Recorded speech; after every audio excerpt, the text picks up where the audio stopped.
What's going on? It's Monday, and this is the Monday edition on WTF Nation Radio. I'm your host, Redleg. How are ya? Thanks for hanging out with me here tonight. Good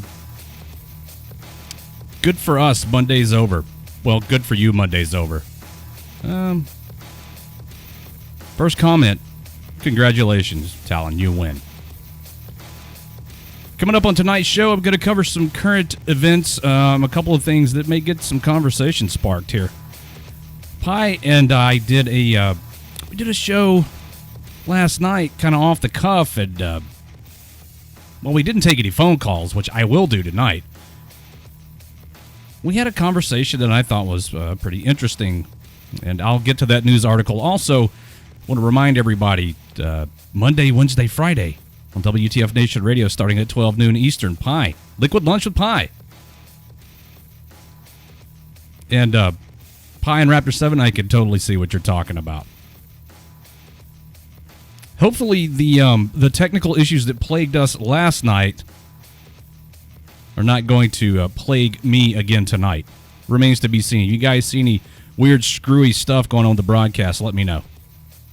If you'd like to call the show at any point, the number is 415-889-8367, 415-88-WTFNR. If you're watching on Facebook Live, hi, how you doing? I feel like I'm probably obligated to let you know that we're also available live on YouTube. Go check out our YouTube channel, youtube.com/WTFNationRadio. Also, WTFNationRadio.com. There probably is a live video of my stupid face up there also. A little bit later in the show, we'll play Are You Smarter Than Mini Raptor and Raptor 6 for your chance to win a prize from WTF Nation Radio. You like free stuff, don't you? Who doesn't? Raptor Mom's the Mini Raptor going to actually participate tonight? Because she's kind of been... I don't know. Today was her first day of school, and she's passed out. She's been in a slump lately, as far as the fucking game goes. Like, she hasn't been doing well. Raptor 6 has been carrying her for the past few weeks, and fortunately, he has saved WTF Nation Radio from a blowout over the past few weeks. But Mini Raptor's kind of fallen off. I'll make sure she starts studying again. So you do that. I will. So yeah, everybody come and join us. We also have a live chat at WTFNationRadio.com, where the majority of the regular weirdos hang out. A leaked, I like how this story opens. A leaked Army operational security brief. Sounds really bad, right? Yeah, it does. A leaked Army operational security brief appears to show Democratic presidential nominee Hillary Clinton and former CIA Director David Petraeus listed as two key examples of potential insider threats. The story goes on to say that admins of the Facebook page, U.S. Army WTF Moments, told the Daily Caller News Foundation this is the second time they've received a picture of this particular slide in the last 6 months. And it says they posted the slide to their page Sunday. Yes, we did. I thought it was hilarious. Admins from U.S. Army WTF Moments said the picture came from a service member stationed at Fort Leonard Wood. The brief, marked unclassified, so it's leaked unclassified stuff, lists service members Nidal Hassan, Chelsea Manning, which is not that dude's name, Edward Snowden, and Aaron Alexis as examples of threats. And then there's Clinton and Petraeus. And we talked about this at length last night, and the comparisons that were drawn between some of the people that were on this slide. Like, one of the questions that I asked of the listening audience, who didn't really have an opportunity to respond because I didn't have the phones on, were, why do so many people consider Manning to be a traitor and Snowden to be a hero? And a lot of people say, well, it was the intent. And then we get back to the word intent, like Hillary. Like Hillary. Yeah, Hillary and Petraeus. But the way I'm asking the question, I'm purely playing devil's advocate, and I want to know if you guys have an opinion. Give us a call, 415-889-8367, 415-88-WTFNR. Why is Bradley Manning being demonized, and Edward Snowden is considered to be a hero? And I saw the comments. The comments were kind of wide ranging on the actual thread, and a lot of people said, well, or one comment that really kind of stuck out was that just because Snowden fled the country doesn't make him a hero. No. They both did the same thing in that they disclosed classified information to WikiLeaks. So why is one case any different than the other? And there seems to be a common theme among people who respond to that question, in that because the nature of the information and because that Snowden's intent was to disclose wrongdoing or perceived wrongdoing, and if you want to ask me my opinion, I'll give it to you. His intent was to disclose this perceived wrongdoing on part of the United States government, where Manning was just, I don't know, trying to make friends. And let's go to the phones here. WTF Nation Radio, you're on the air. Hey, I had a comment about that, the Snowden versus Manning thing. At least with Snowden, releasing the information of what the government has been doing is not such a big deal and stuff, exposing and stuff the illegal activities. I get that, but releasing names and things like that, you know what I mean, and people that are still in and still downrange, that's a bad deal, man. So what in your mind was the motivation behind what Manning did and what Snowden did? I mean, you've kind of already alluded to why you think Snowden did what he did, but what about Manning? Manning, I mean, he really just, personally, I think he was malicious with everything. Just F everybody, do it. Give everybody up. Whereas Snowden kind of did the same thing and stuff, but and don't get me wrong, I still think that both should be down and out. You know what I mean? But I think Manning was more malicious than Snowden. Snowden was more, this is wrong, that what the government's doing, and wanted to expose it, but didn't realize that he was harming everybody.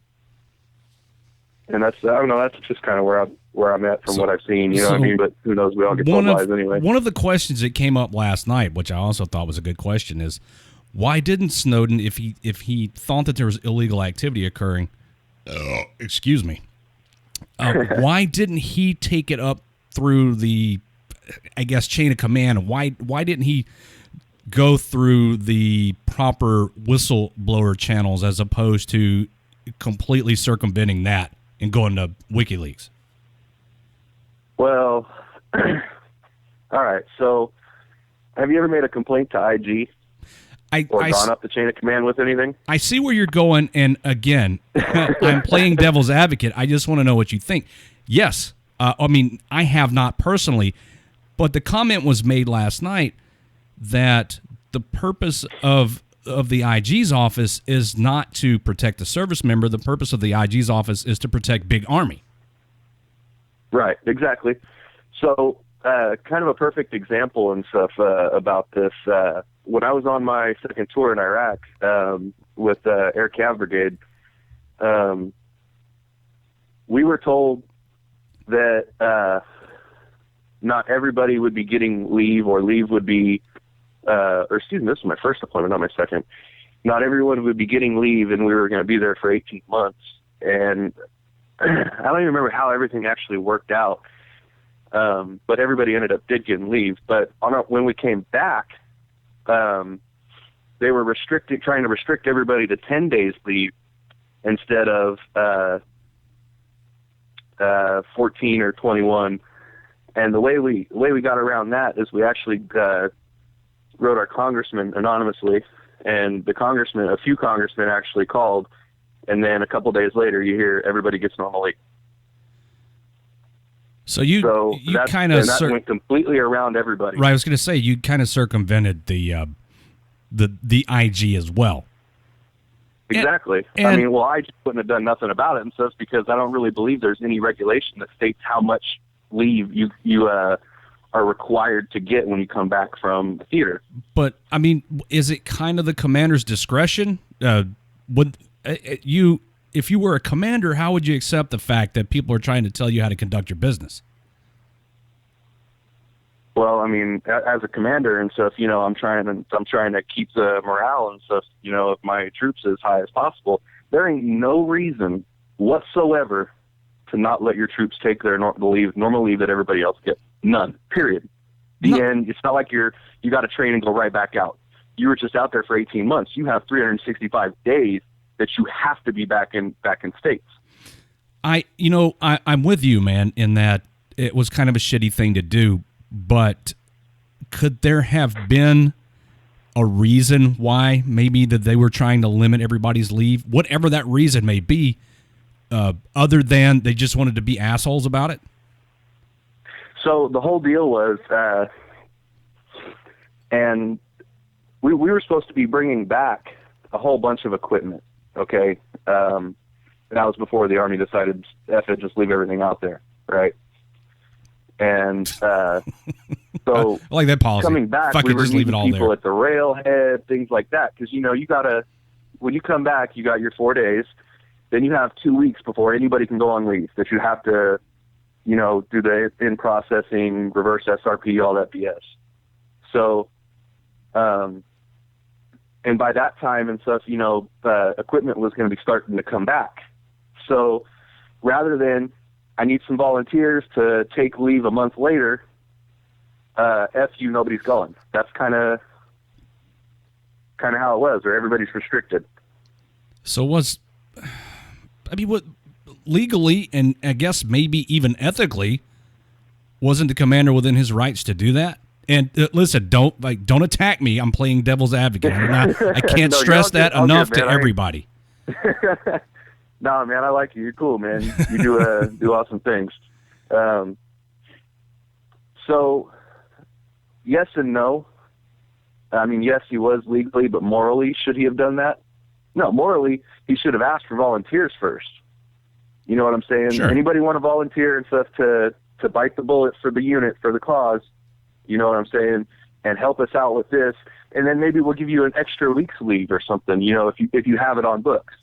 So, Ooh, incentives.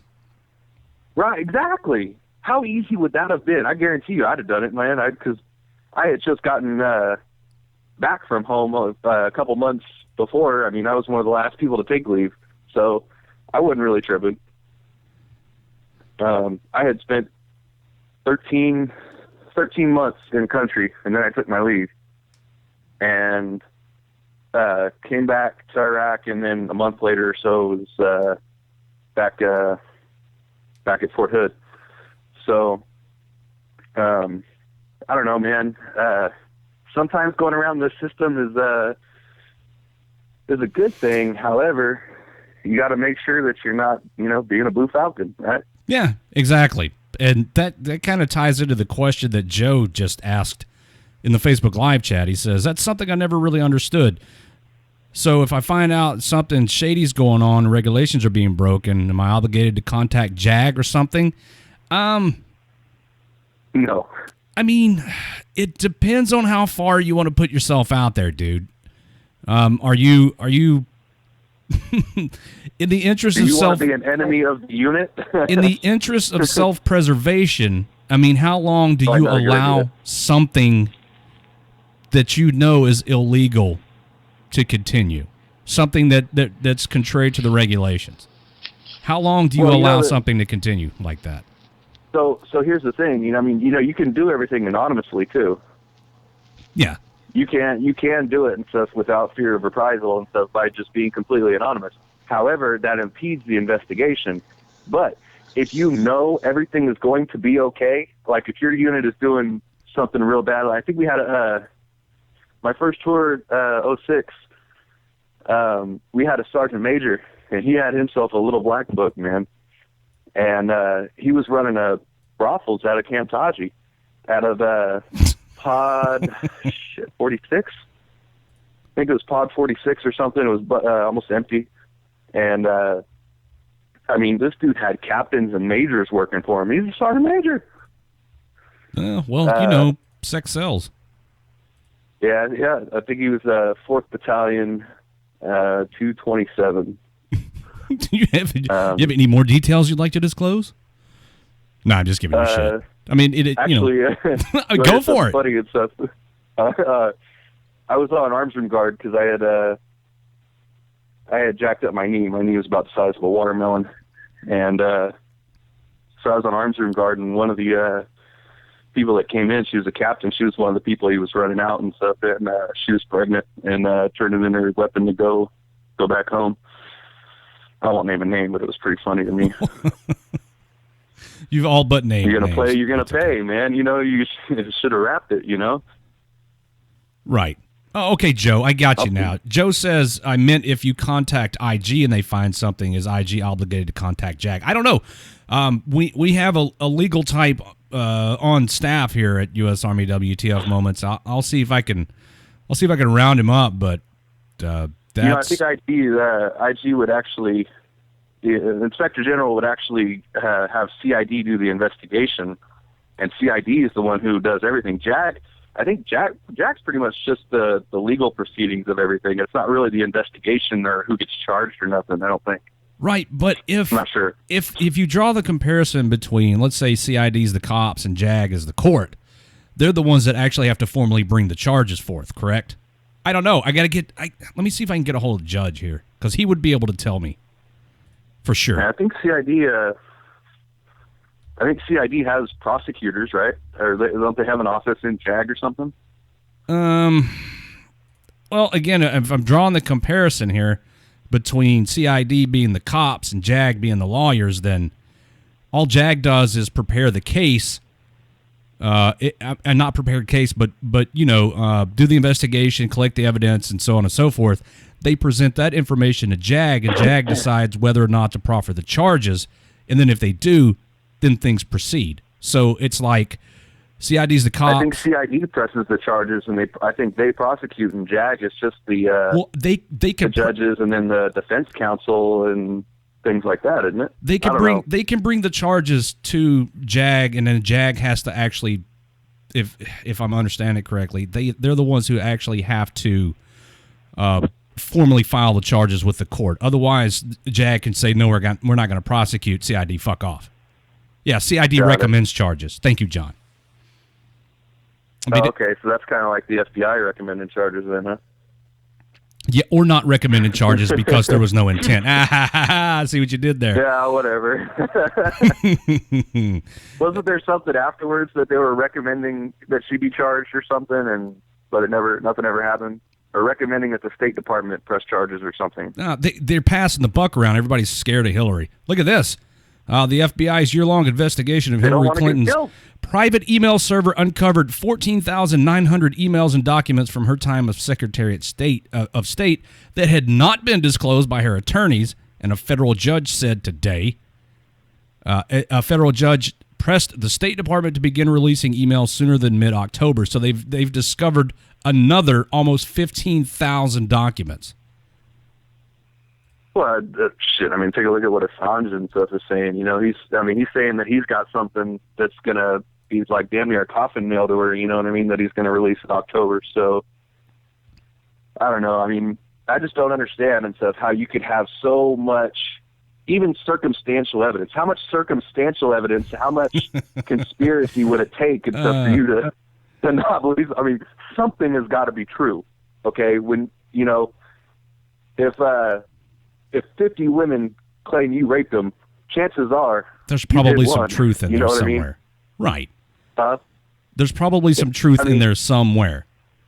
Exactly. I mean, it may not be the whole truth, nothing but the truth, so help God, but there's something in there and stuff that would deem her unfit to be president. Okay, so we've drawn the comparison between Snowden and Manning. Now let's draw the comparison, since it's on the fucking the leaked, what does it say?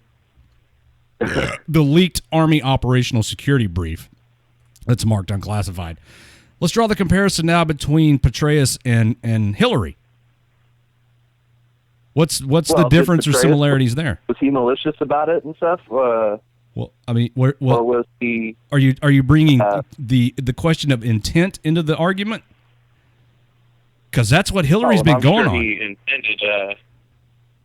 I'm sure he intended a lot of things and stuff, doing it for profit too. But was Hillary as well? I mean, they're all doing it for profit, right? Well, the point was brought up last night that the thing that got Petraeus in trouble was his dick.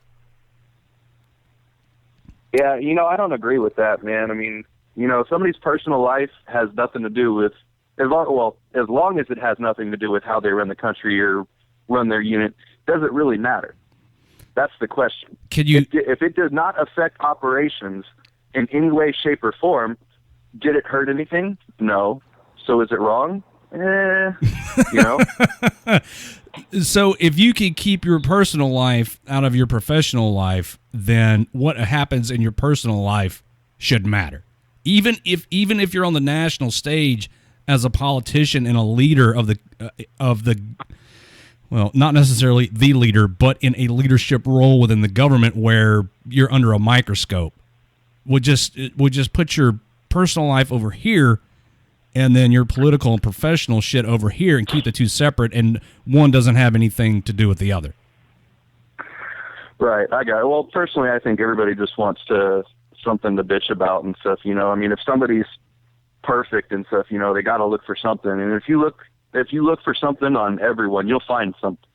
Nobody is perfect. Everybody has done something that they regret or shouldn't have done. And if it gets found out, it gets found out. And then you get hung for it. I got to get a beer. Hold on. I keep some right here next to me. It's the only way I can do radio. Hey, I'm out in my garage smoking a cigarette, working on a motor right now, man. So, I mean, Hillary, listen, that whole thing with her makes me ill. It makes me sick to my stomach because it's not necessarily the fact that she did what she did that bothers me. It's the fact that what she did, like the FBI came out and said, yes, she violated national security. And people are still willing to vote for this cunt. And that's what I said earlier. Like that when I said stuff, how many things does it take to realize that she's doing something wrong, she's unfit to be president and stuff. I included that in there and stuff. Like, I mean, I don't get it and stuff. You got to understand one of them's got to be true and stuff, and even one of them disqualifies her to be president. How would you vote for someone who is corrupt like that? Well, I mean, damn near all of them are corrupt, but. Before I go any further, I should throw this disclaimer in there that my opinions are mine alone, do not necessarily reflect the opinions of U.S. Army WTF Moments or WTF Nation Radio. So what you hear come out of my mouth is what I say, is what I think. I don't want anybody to get the wrong idea that we're for one candidate or the other as an organization. We're not. We have to remain neutral. But I don't mind telling you that I think Hillary's a cunt. Trump that bitch. And I think personally, I think the country is going to vote Trump in the office based solely on the fact that they want to see what happens. It's the whole, hey, y'all, watch this thing. America will vote for him. I think America will vote for him, but I think the fix is on, man. The fix is on. Oh, so you think Hillary's going to steal it? Of course. Maybe. Absolutely. I mean, she already, had the primary rig. You know what I mean? Why not rig the Electoral College? I mean, it ain't your vote that elects the president. It's the Electoral College's vote based on your vote. I'll get Pi on the phone. Let Pi talk to you about the Electoral College. Huh? I'll get Pi on the phone. Let him talk to you about the Electoral College. He loves to talk about that. I think it's the stupidest thing in the world. Why do you need an Electoral College? It is. It's dumb. Reason. No. It should go by popular vote, not what some body thinks. It's exactly. The vote of the people. That's what I'm saying. Popular vote don't necessarily elect the president. Well, we're not a democracy. Anybody that thinks we are is crazy. I mean, everybody should know that's fucking America 101. Mm-hmm. Like Joe says, hey, America, hold my beer and watch this. That's what it is. It's the whole, hey, y'all watch this effect that people are going to elect Trump basically on the fact that they just want to see what that bastard's going to do next. Because he doesn't, he goes off the Obama script. Was running and stuff on the premise of change and everything like that. The only thing he changed. The whole Democratic Party was back behind him and everything. who was the last person in history to do something like that? The only thing that he has changed has been that that race relations have gone backwards in this country. Absolutely. Morgan Freeman said it the best, man. How do you cure racism and stuff, man? You stop talking about it. Stop teaching the history of it in school, and those kids won't learn to hate the other kids for what their ancestors did or did to theirs or what they did to theirs. You know what I mean? You stop teaching it and stuff, it will go away. I'm trying How many people know anything about the Roman Empire and stuff? They don't really teach it and stuff, or at least the kids don't remember it. So they don't know the bad things that the Roman Empire did, really. All right, I just got information from the exact same concept. Just got information from the judge, our our WTF Nation legal department. Says he's going to call in about 15 minutes to answer our questions. Oh, nice. Because inquiring minds want to know, and this dude knows. So we'll get we'll get the judge on here shortly. That'll be awesome. Anyway, I was saying that these people and stuff that come on and stuff, and act like they're a messiah or something, and they're so outspoken, I mean, it's borderline sociopathic, outspoken sociopaths. Well, I think that Obama was, and I think that Hillary is. Outspoken sociopaths. I don't think Bernie was by any means. I think he was just a damn socialist, you know what I mean? They're not a democratic socialist either, whatever the fuck that is. Anyway, I think that, Hitler was, one of the last people to really get the people motivated like that and stuff, and look what happened and stuff. And I mean, there's a reason why there's that, the hashtag Hitler, you know what I mean?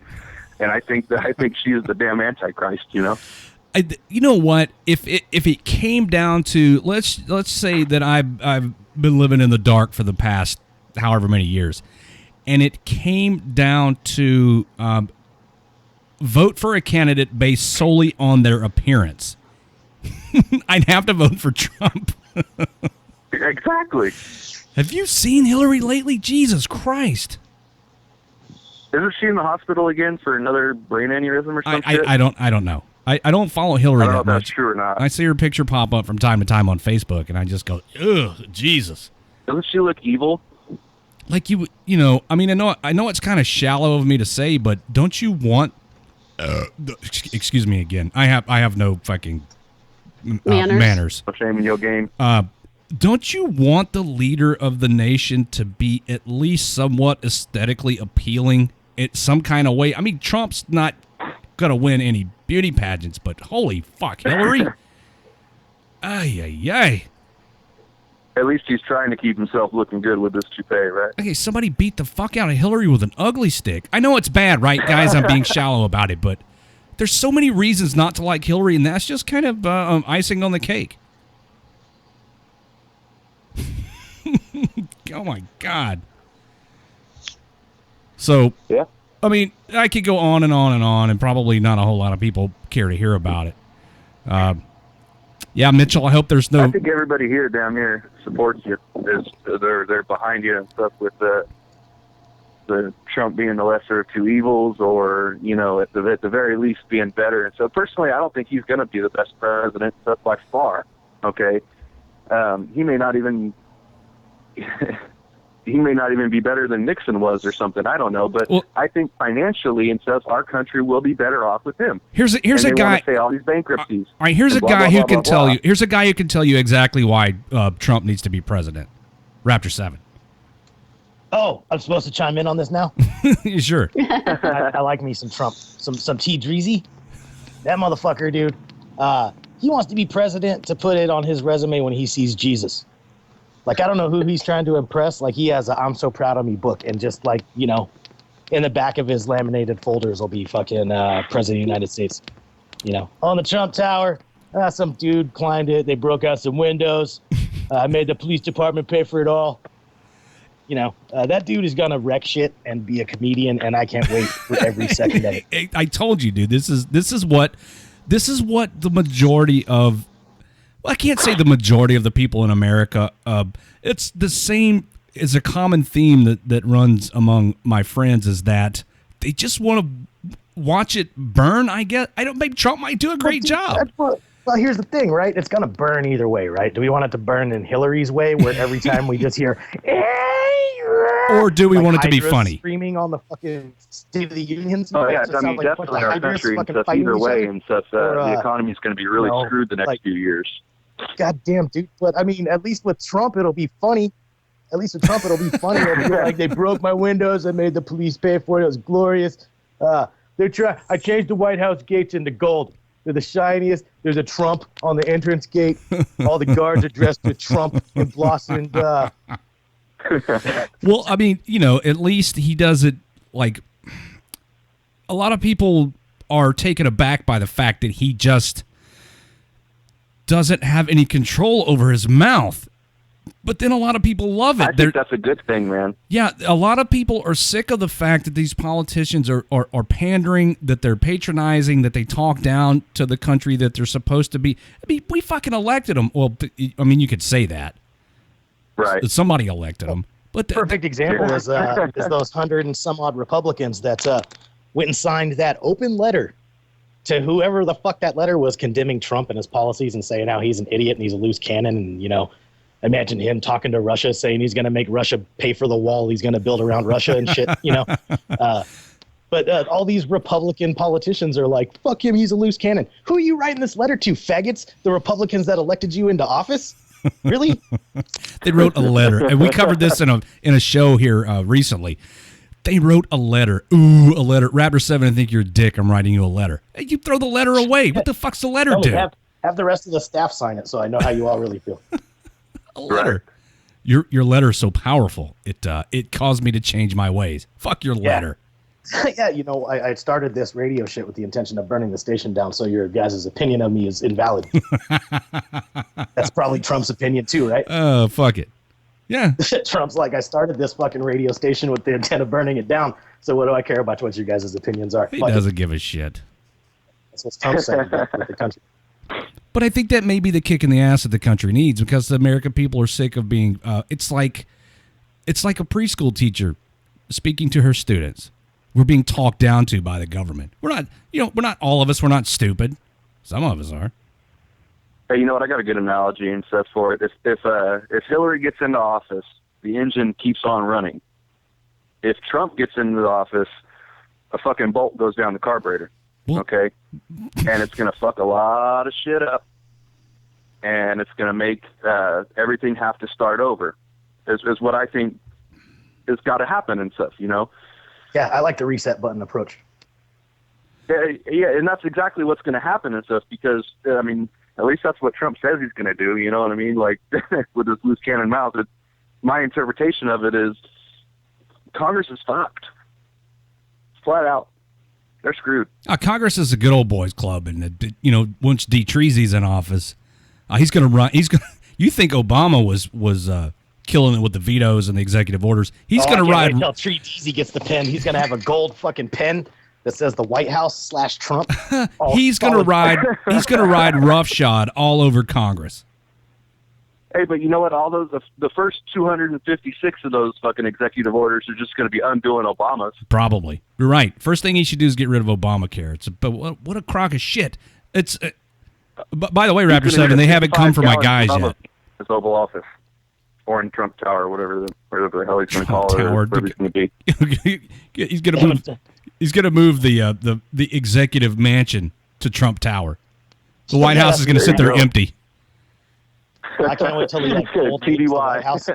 They'll be like, oh, it's a White House built by slaves. Michelle Obama had a point, gold, and the Russians are paying for it.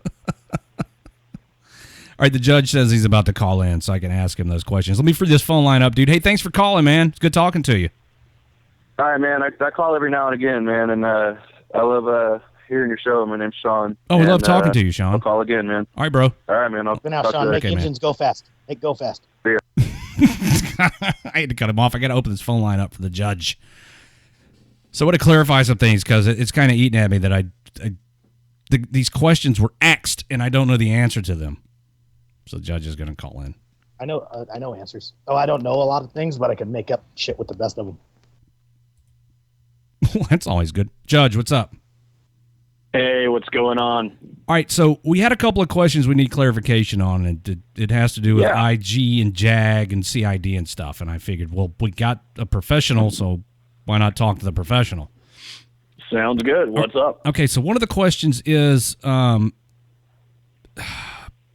IG legally obligated if they find that some regulation violations or some other untoward stuff's going on? Are they legally obligated to notify JAG or CID or whomever? So, in an IG investigation, if they find something's going on, they'll generally notify the command. If the command is the problem, they'll notify their higher, right? So, if the battalion level investigation that's got sent to IG, they find the battalion commander or the CSM is having an issue, they'll go to the brigade commander and they'll notify division. But so they'll notify the command, and the command can notify JAG. I'll tell you, in my experience, though, before that notification is made, IG will come to JAG, to their local OSJA, and they'll ask that question, like, hey, here's what we're finding. What do we do with this? And they'll get advice from legal before they go anywhere else. So normally the lawyers know about it. But yeah, they are obligated to turn those findings over to usually to the General Court Martial Convening Authority, so that whoever the CG is. So what is the IG's responsibility in the big picture? What purpose do they serve, and to whom do they report? So the IG is a commander's advisor, just like the JAG is. And the IG's purpose is to make sure that standards are being followed, that inspections are being conducted, and that regulations are being followed. Which is why when a soldier believes that they've got a problem with their command, they can go to IG, and IG will at least look into it and at least inform the soldier what their options are. They are not an independent investigator. They can't go out and find trouble. Trouble usually comes to them, and they just help deal with it. But what their role is to serve as an advisor to the command to make sure that standards are being followed. And I don't know if that's their description, but that's my description just based on what I've seen them do. One of the other things that we talked about too was how the system works, and I drew some comparisons based on my civilian law enforcement experience, and that is that CID are kind of you got the MPs, everybody knows what the MPs are, the law enforcement guys. When you got CID, who are the investigators and work up the cases, and then they take those to JAG, and then JAG is kind of like the DA's office, and they can proffer the charges or not to the General Court Martial, or am I way off base? No, that's generally right. So CID and MPI and they have their own jurisdiction, right? So they'll only investigate certain things. I can't remember what the reg is. It's 195 something. It's what dictates what CID does and what the MPs will do. Look at it this way: CID will investigate felonies. MPs will investigate misdemeanors. That, at least that's the easiest way to describe it. It's a little more nuanced than that. Once the MPs or CID have a case, they will go to JAG, and JAG will tell them whether or not they have probable cause. At that point, they'll turn the case over to JAG, and JAG will talk to the command and decide what they want to do with it, if they want to do anything at all. Because, remember, it's a commander's decision to pursue discipline. The lawyers are not going to make the decision on their own.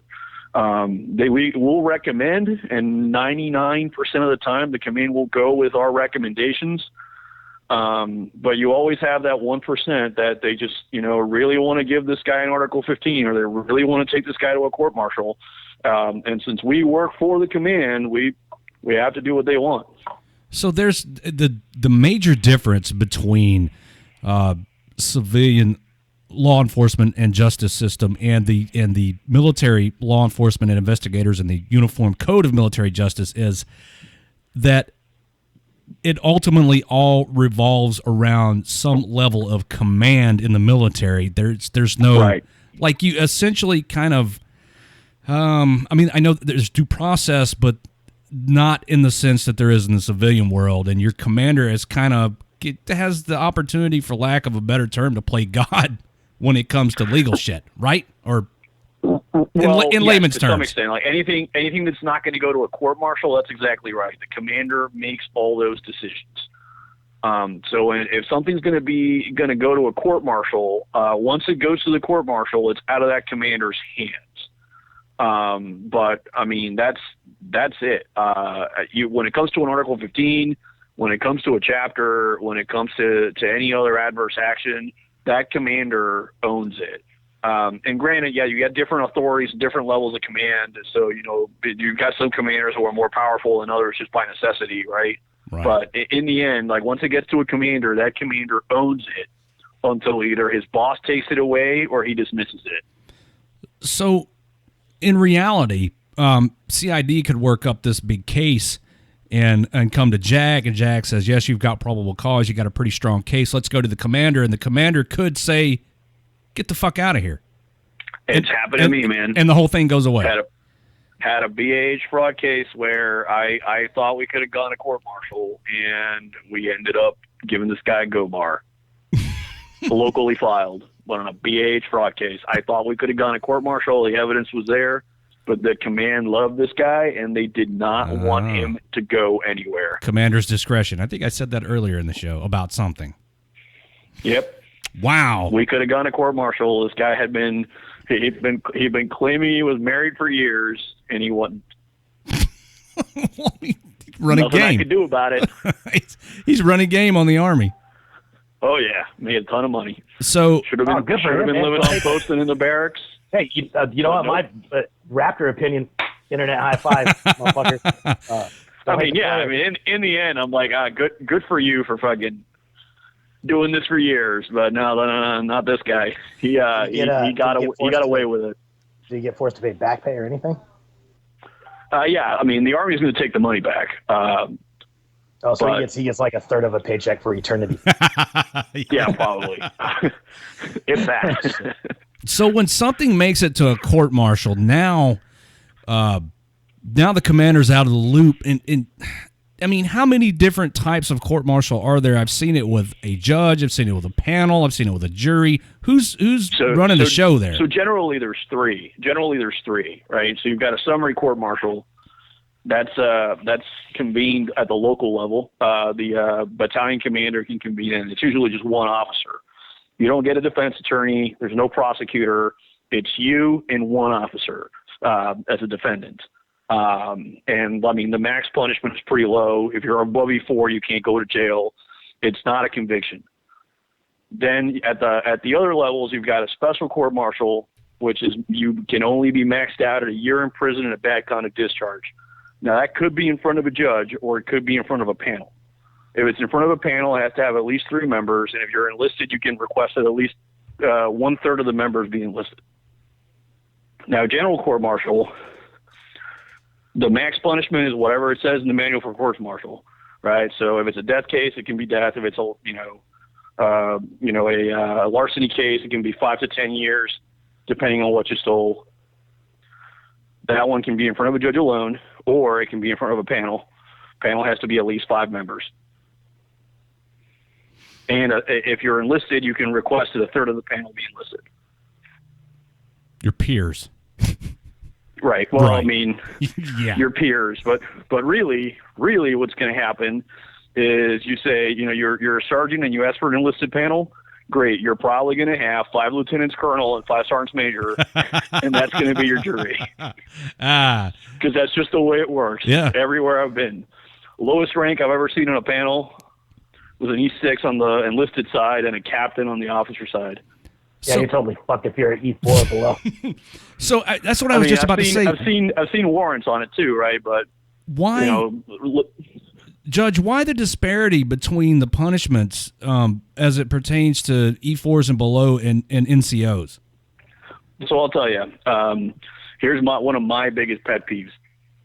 You go to trial in the civilian world, right? You commit a crime in the civilian world. You go to trial, and you get found guilty.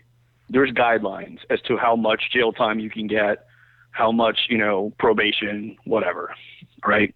We don't have that in the military, so it's entirely based on the commander's discretion. And it's entirely based on the panel's discretion, because the panel is what sentences in the military. It's not the judge. I've seen a case where two dudes did exactly the same thing. They both went to trial and got convicted of exactly the same thing in front of two different juries. One guy got 11 months. The other guy got 11 years. Holy fuck. I mean, and it just depends on who's sitting on that jury. So we don't have those guidelines in the military. So there's nothing to tell a commander, you know, hey, the usual punishment for AWOL or whatever is this. So you could have two dudes go in front of a battalion commander for a failure to report, right? And the one in 1st Battalion gets maxed out on a field grade 15 or whatever, and the one in 2nd Battalion gets 45 days extra duty, suspended, reduction. And that's it. And that's the problem. There's no guidelines, so there's nothing to inform the commander as to what an appropriate punishment is. And until we get those guidelines, our system's going to be broken when it comes to punishment. I see it come up over and over on the page, and not just on our page, but in other places. The comment, and I'm paraphrasing, when NCOs, especially the E7s and above, get into hot water for something, their punishments seem relatively light compared to, let's say, a PFC or specialist who's done something similar or maybe even lesser than, and gets a bad conduct discharge and imprisonment. And that's what I was asking, why the disparity between, or maybe it's a perception issue between senior NCOs and enlisted men. It very well might be a perception issue. I mean, I've seen it go both ways, right? I've seen times where I'm like, man, you know, had this guy been an E4, he would have gotten hammered. And then there's times where I think, man, I'm glad this guy is not an E4, so he can get hammered. There's things that are gonna hit a senior NCO harder than an E4, and there's things that are gonna hit a senior NCO lighter than an E4. So there's two kinds of offenses in the UCMJ, at least the way I look at it. There's, you know, like traditional crimes, and then there's military crimes. And a lot of times the problem with those military crimes is that when they're imposing sentence, right, they'll look at everything else a soldier has done during their career, right? So give you an example, adultery. Adultery is a big one.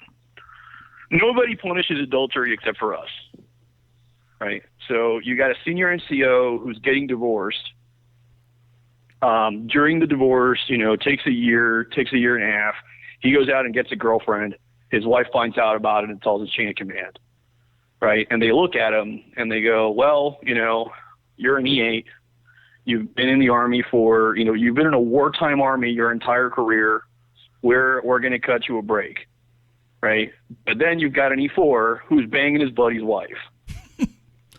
And he ends up getting kicked out of the Army. Before? I know, right?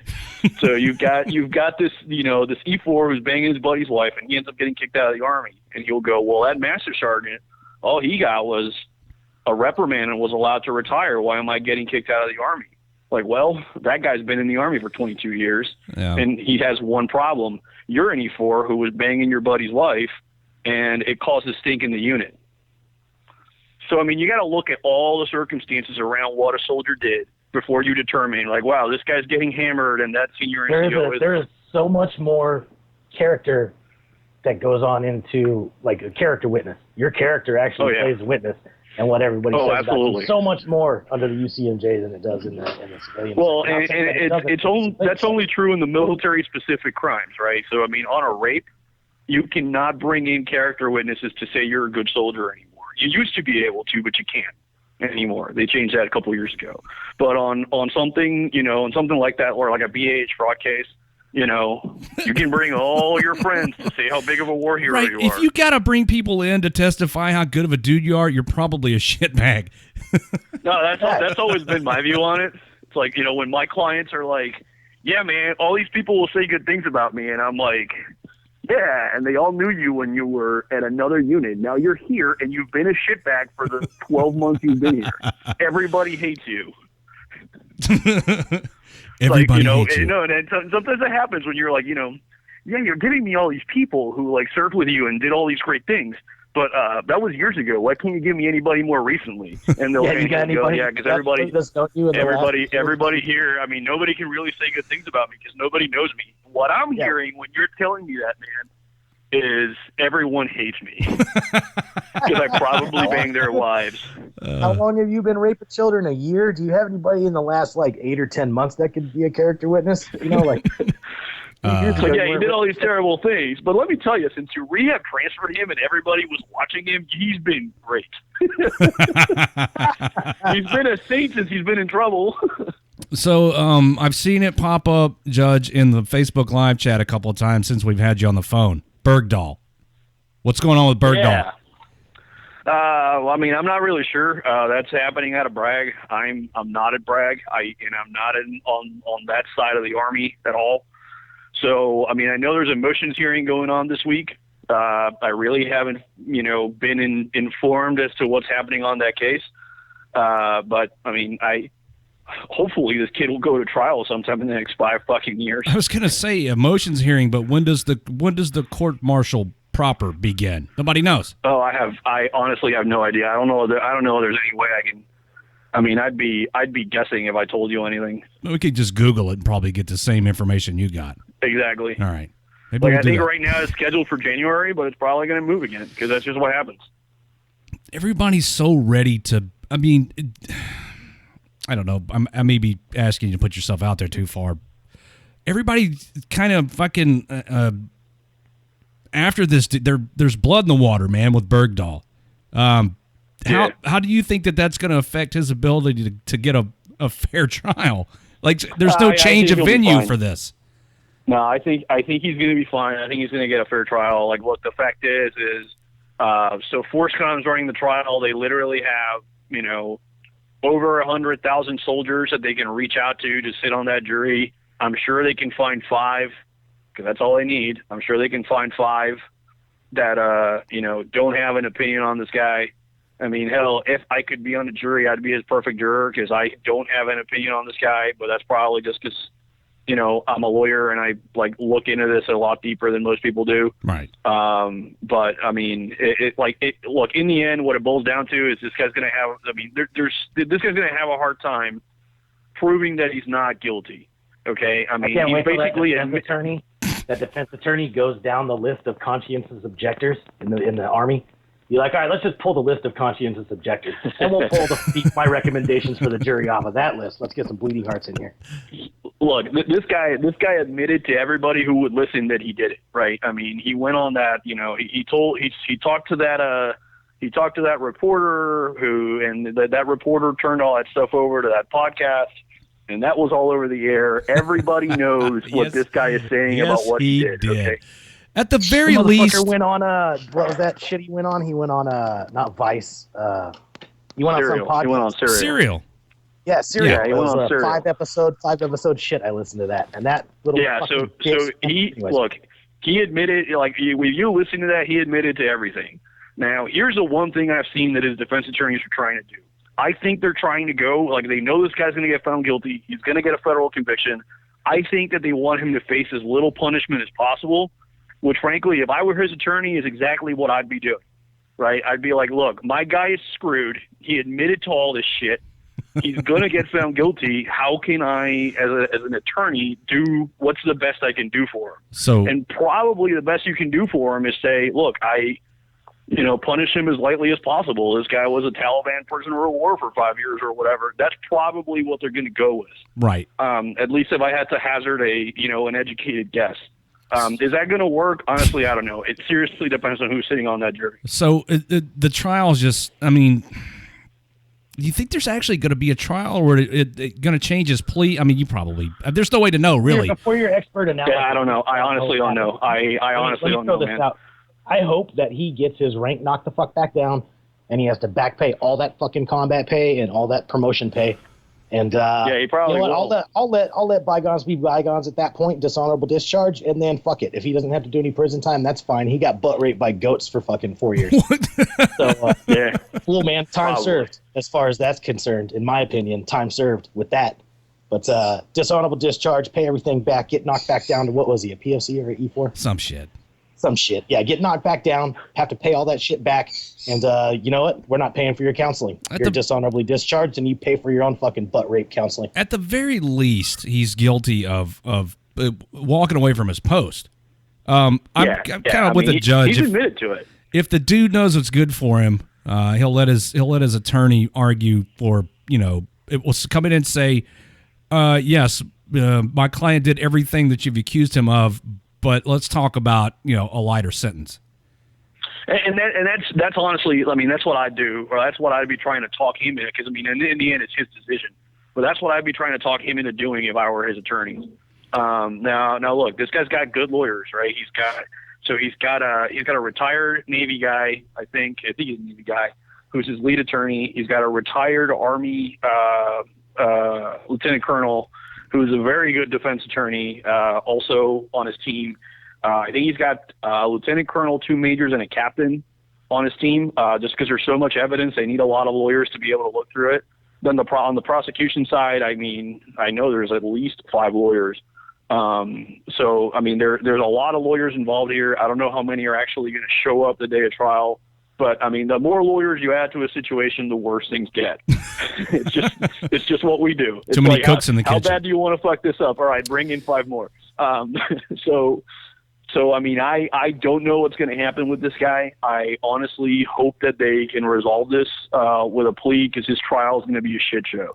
And that's just my experience, having been a civilian prosecutor before, having been a civilian defense attorney before the Army, and now like being in the Army and having been doing this for a few years. I think it's. What are the odds it's going to be on C-SPAN so that we can square? Oh no, hell no, no way, squares. No way. The judge in that court martial is an old school guy. There's no fucking way that guy lets a camera in his courtroom. So the defense, as they threw it out to the mainstream media months ago, is kind of, I mean, everybody knows it's bullshit. Yeah. That he had a problem with his unit, so he was going to walk to the nearest post unarmed with a fucking canteen and go Blue Falcon his unit. Yeah, sure. Yes, he's know a lot of information. What time do I get off guard shift? Where the porta johns are at? How to get to the shower point the quickest without getting dusty? Yeah, I mean, I honestly think this dude was just fucking delusional. Right? I don't know. I don't think he was trying to betray anybody. I don't think he was trying to turn himself over to the Taliban. I seriously think that this guy was just fucking delusional, and that he actually thought he could achieve what he was going out to do, which was to walk from his FOB, from his TTP to FOB Sharana. That's what he was trying to do. He's a fucking idiot if he actually thought he could do that. Idiot. I believe that he got chaptered out of the Coast Guard for getting PTSD in basic, and they didn't give him the psych eval that he was supposed to. Judge? I've had you on the phone. I've had you on the phone for 20 minutes or so, and it finally paid off. I got to hear you call Bergdahl a fucking idiot on the air. I mean, he's stupid. What he did was just stupid.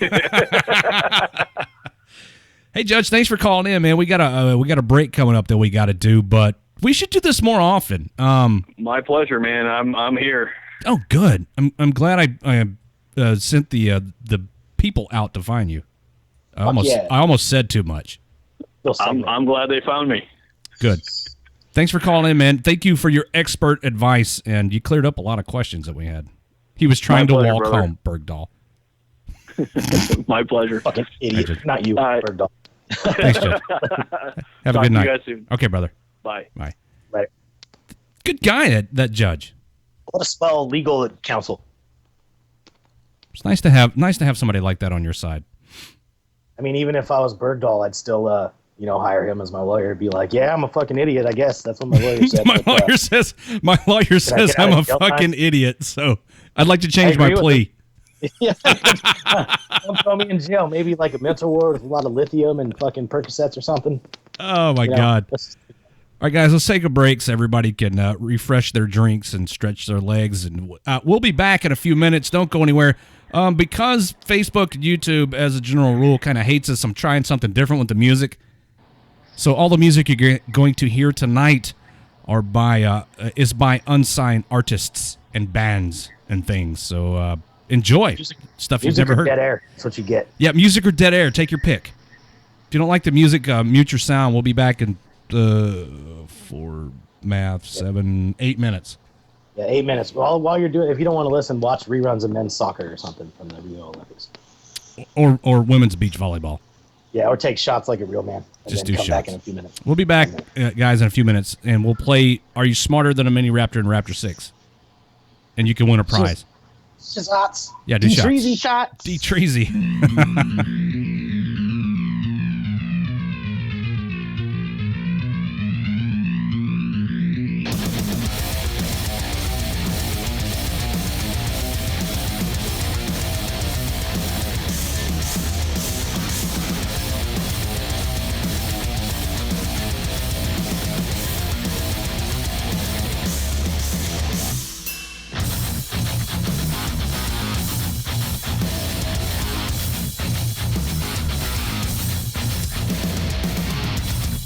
Constellations in the sky paint a picture of you and I. Connect the dots to see the lines. Hand in hand, the stars align. Maybe another life we'll meet again someday. Maybe another one. You'll find your way. I know you'll fall from your place. Faith will guide you back to grace.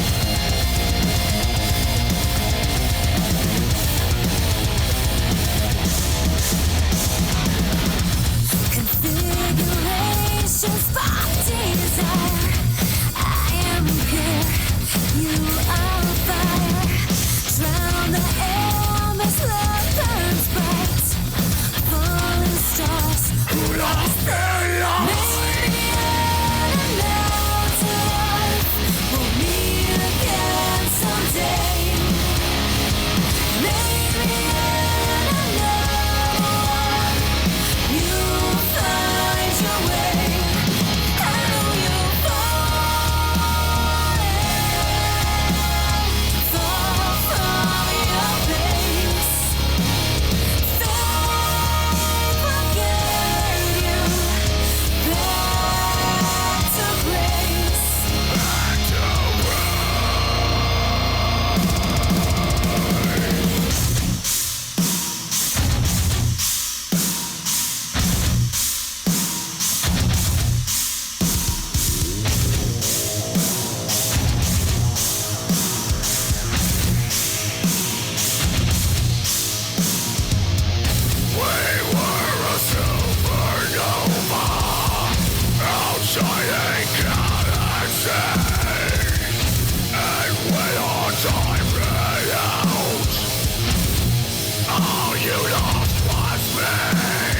Maybe another life we'll meet again someday. Maybe another one. You'll find your way. I know you'll fall from your place.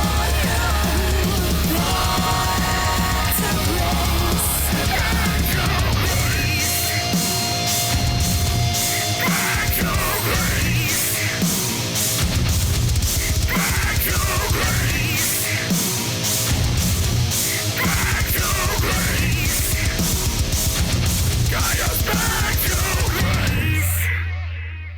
What's up, guys? This is Matt Best, and you're listening to WTF Nation Radio.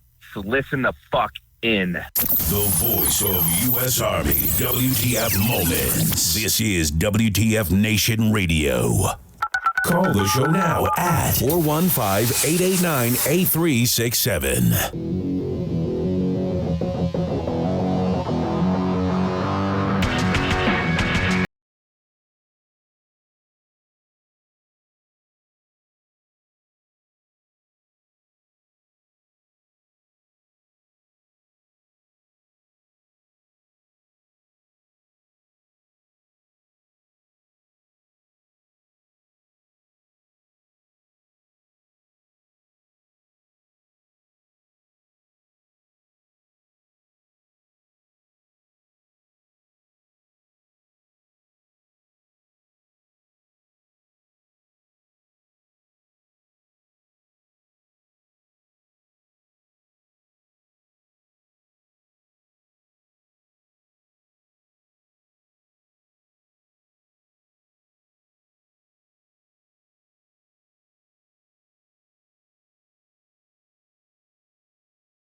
That was Hydra Effect. Not today. The vocalist for Hydra Effect actually used to sing for a band that I was in back in the early 2000s. Before that, Roses Unread, who we had on the show some time ago. And Raptor 7 got one of their shirts and a drawing from them. I still have the drawing. Oh, It's good. it's a what is it? I forgot what it is. It was I'll a cat. pull it out here. It's a cat doing something. I think it's on fire some kind of way. Yeah, I think Allison drew that for you. John and Allison from Roses Unread, friends also.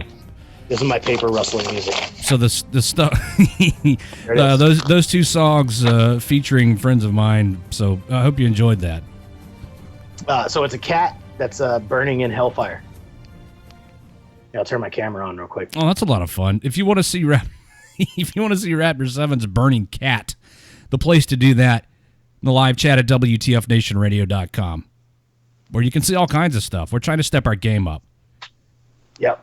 So I'll put it up when everybody starts looking at my camera. Mini Raptor, real quick, while we were off the air, tried to be a smartass and ask what 5 divided by 6 was, and I said, I don't fucking know, like 0.8 something, something, something. Oh, wow. And then she wanted to be a wise ass. You know what the answer is? 0.83 with a line over it. Oh, 0.83 repeating. Yeah. So, you know what? My 0.83 guesstimate good enough for engineer work. Right. Suck You it, used a Mini Raptor. calculator, didn't you? I used a calculator to find the real answer, jackass, but I answered the question off the top of my head. I need 2 contestants to play Are You Smarter Than a Mini Raptor and Raptor 6. You'll never win. It's a trivia game of sorts. I'll give you a category and read you a series of clues, and if you get it right, you win a sticker of your choice from WTF Nation Radio. If you want to look at the stickers, they're available for you to peruse. Y7. Why? At WTFNationRadio.com. You go to the shop and look at the stickers. I think, okay, we do 2 rounds of it, and I think I should tell everybody that in the history of this game, the WTF Nation Radio crew, that is Raptor 6 and the Mini Raptor, have never, not one time, been shut out by either of the contestants on the phone. So, if you think you got what it takes, give us a call, 415-889-8367, 415-88 WTFNR. And if you don't call in and play, then we'll just keep the damn sticker. And Raptor 7 is happy. Yeah, fuck yeah, dude. Fuck giving away these stickers. Those things, we got like a fucking, I don't even know what the percentage is, like a 15% profit margin. I mean, they sell for like $3 each. You can buy one. Right. 607, you're on the air. Who's this? And turn your radio down, please. Army Vet Wife. Army Vet Wife is going to play. Raptor 6, how do you feel about that? Yeah, she sounds pretty stupid, so I'm cool with it. All right, we need one more contestant, 415-889-8367. 415. Cheek. I don't know why you laughing. I'm glad somebody typed it. I don't know. Raptor 7's kind of unabashed, tough love style of speaking to people always makes me laugh. WTF Nation Radio, who's this? Yeah, that was me. It's Dave. It's who? Dave. Dave. Dave's not here, man. Stupid name. I think the cops is on you. Dave. All right, Dave. I'll bet you hearing Hey. Dave's not here, man, is about as funny as hearing Dan the Man for me. You hear that all the time, right? Oh, yeah, all Yeah. the time. All right, let's do All this.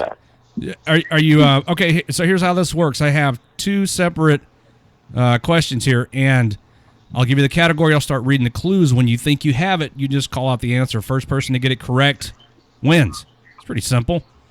All right, the first category is what am I? Here are your clues. I'm waiting for Mini Raptor's guess as to what am I is before I start reading the clues, because she always does that. Dinosaur. Shotgun. Narwhals. All There you right, go. here we go. I am a popular game. Monopoly. I am a team sport. Hockey. Yes, very good. How did you know that? Yes. Oh, Mini Raptor. Mini Raptor. This happens to be my favorite sport. Mini Raptor.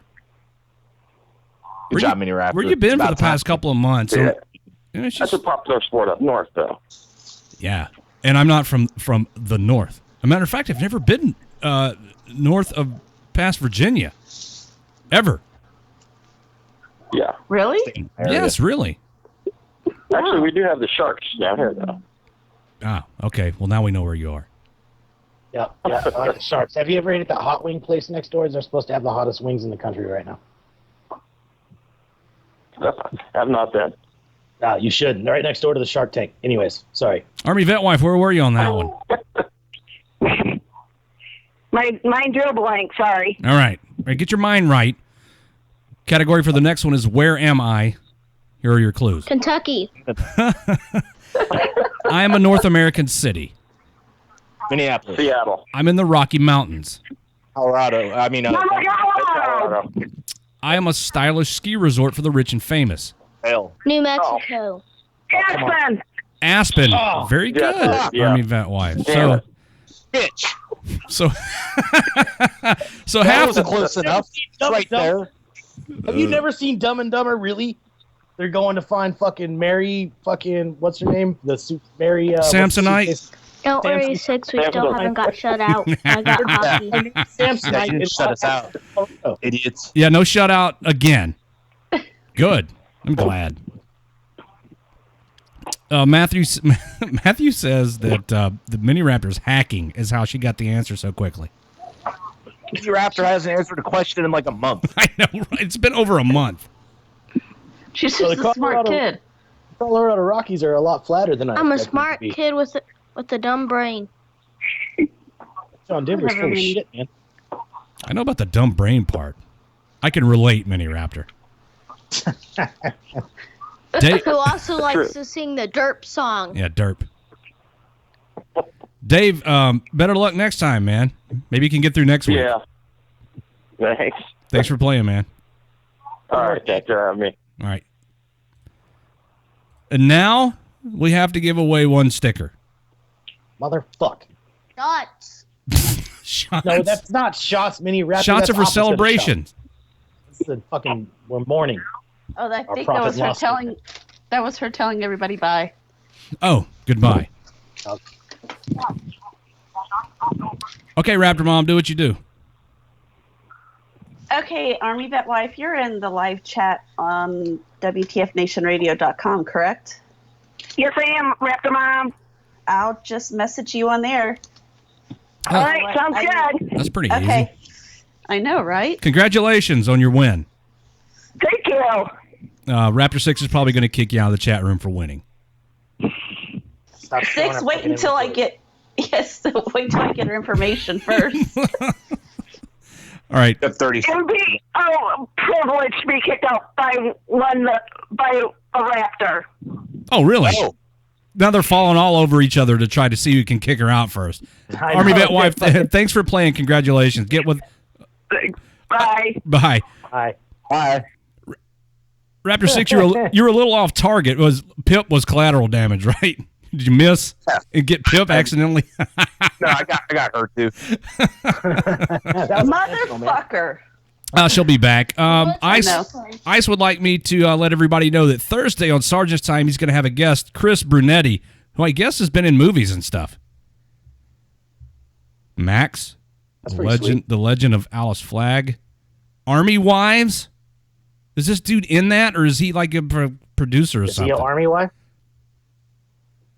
Is he better looking than what's the chick's name, dude? From that was in that show. Ryan Reynolds. No, Ryan Reynolds, not that chick, a different one. Channing Tatum. Chelsea Manning. No, Chelsea Manning. Caitlyn Jenner. who's the chick that was in what was the TV show that had the Navy lawyer and she was a Marine and she was a lawyer? CIS. Chick with the pigtails? Jag. The chick with the pigtails? Who was the chick that was in Jag? Catherine Bell. Catherine Bell. Mm. I like Catherine Bell. I like her. Morgan Freeman. Blow my nose. Matthew? I'd blow my nose in Catherine Bell's hair. Matthew says he wants us to bring in Matt Best. Dude, He's been on here several times. like more Listen than to several. podcasts. Yeah. Listen to the podcast. Where can one listen to the podcast? Well, I'll answer that. iTunes, Stitcher, TuneIn Radio, the Google thing, or WTFNationRadio.com. Go back and listen to all that stuff. Okay, Ice says that Chris was is a military advisor that worked on those movies, and he's an MMA fighter. What the fuck? MMA. Everybody's got MMA fighter on their resume anymore. How about McGregor and Diaz? Are you glad you watched that? Crickets from the Peanut Gallery. Oh, sorry, I was busy doing administrative stuff. I didn't watch the fight. You didn't watch I didn't watch the fight either. I watched the fight. What was the question? What thoughts on Diaz and McGregor? Dude, I thought fucking Diaz was winning. Apparently, the judge disagreed. The judges. Same thing happened pretty much as last time, except that McGregor ran a lot. He was. The reason McGregor lost the last time is because he punched the fuck out of Diaz, and Diaz was just bloodied and beat the fuck up. Oh, he was soaking it up. Yeah, and so McGregor was feeding off the crowd. He even said in his post-fight interview that he was listening to the crowd and feeding off the energy more than he was listening to his corner coaches. So he went in there fucking just knowing he's winning, and he went to shoot on Diaz, take a double leg takedown, and got hemmed up and got choked out with a rear naked. Diaz flattened him out super quick, and he got choked the fuck out. Slippery blood, locked that in under his chin real well, and that's what happened. This time McGregor ran around like a bitch. He thumped Diaz up, don't get me wrong. But I think that's only due to Diaz's, steel fucking chin. I saw that fucking Mexican can fucking run his mouth and take a punch in the face. All of the highlights that I saw from that fight today are all of McGregor running around the octagon. Running from Diaz. You could spin that fight either way. You could spin it to where McGregor's thumping the fuck out of Diaz, or he's running around in circles. I think Diaz should have got it, but they got McGregor one round over. So I thought Diaz had the first and second, or Diaz had the second. I thought McGregor got the first, Diaz got the second, but the judges thought McGregor got the second, and then that was it. It's up to the judges. Fucking, that's why you don't let a fight go to the judges, man. Knock that motherfucker out. Bite his ear off like Tyson.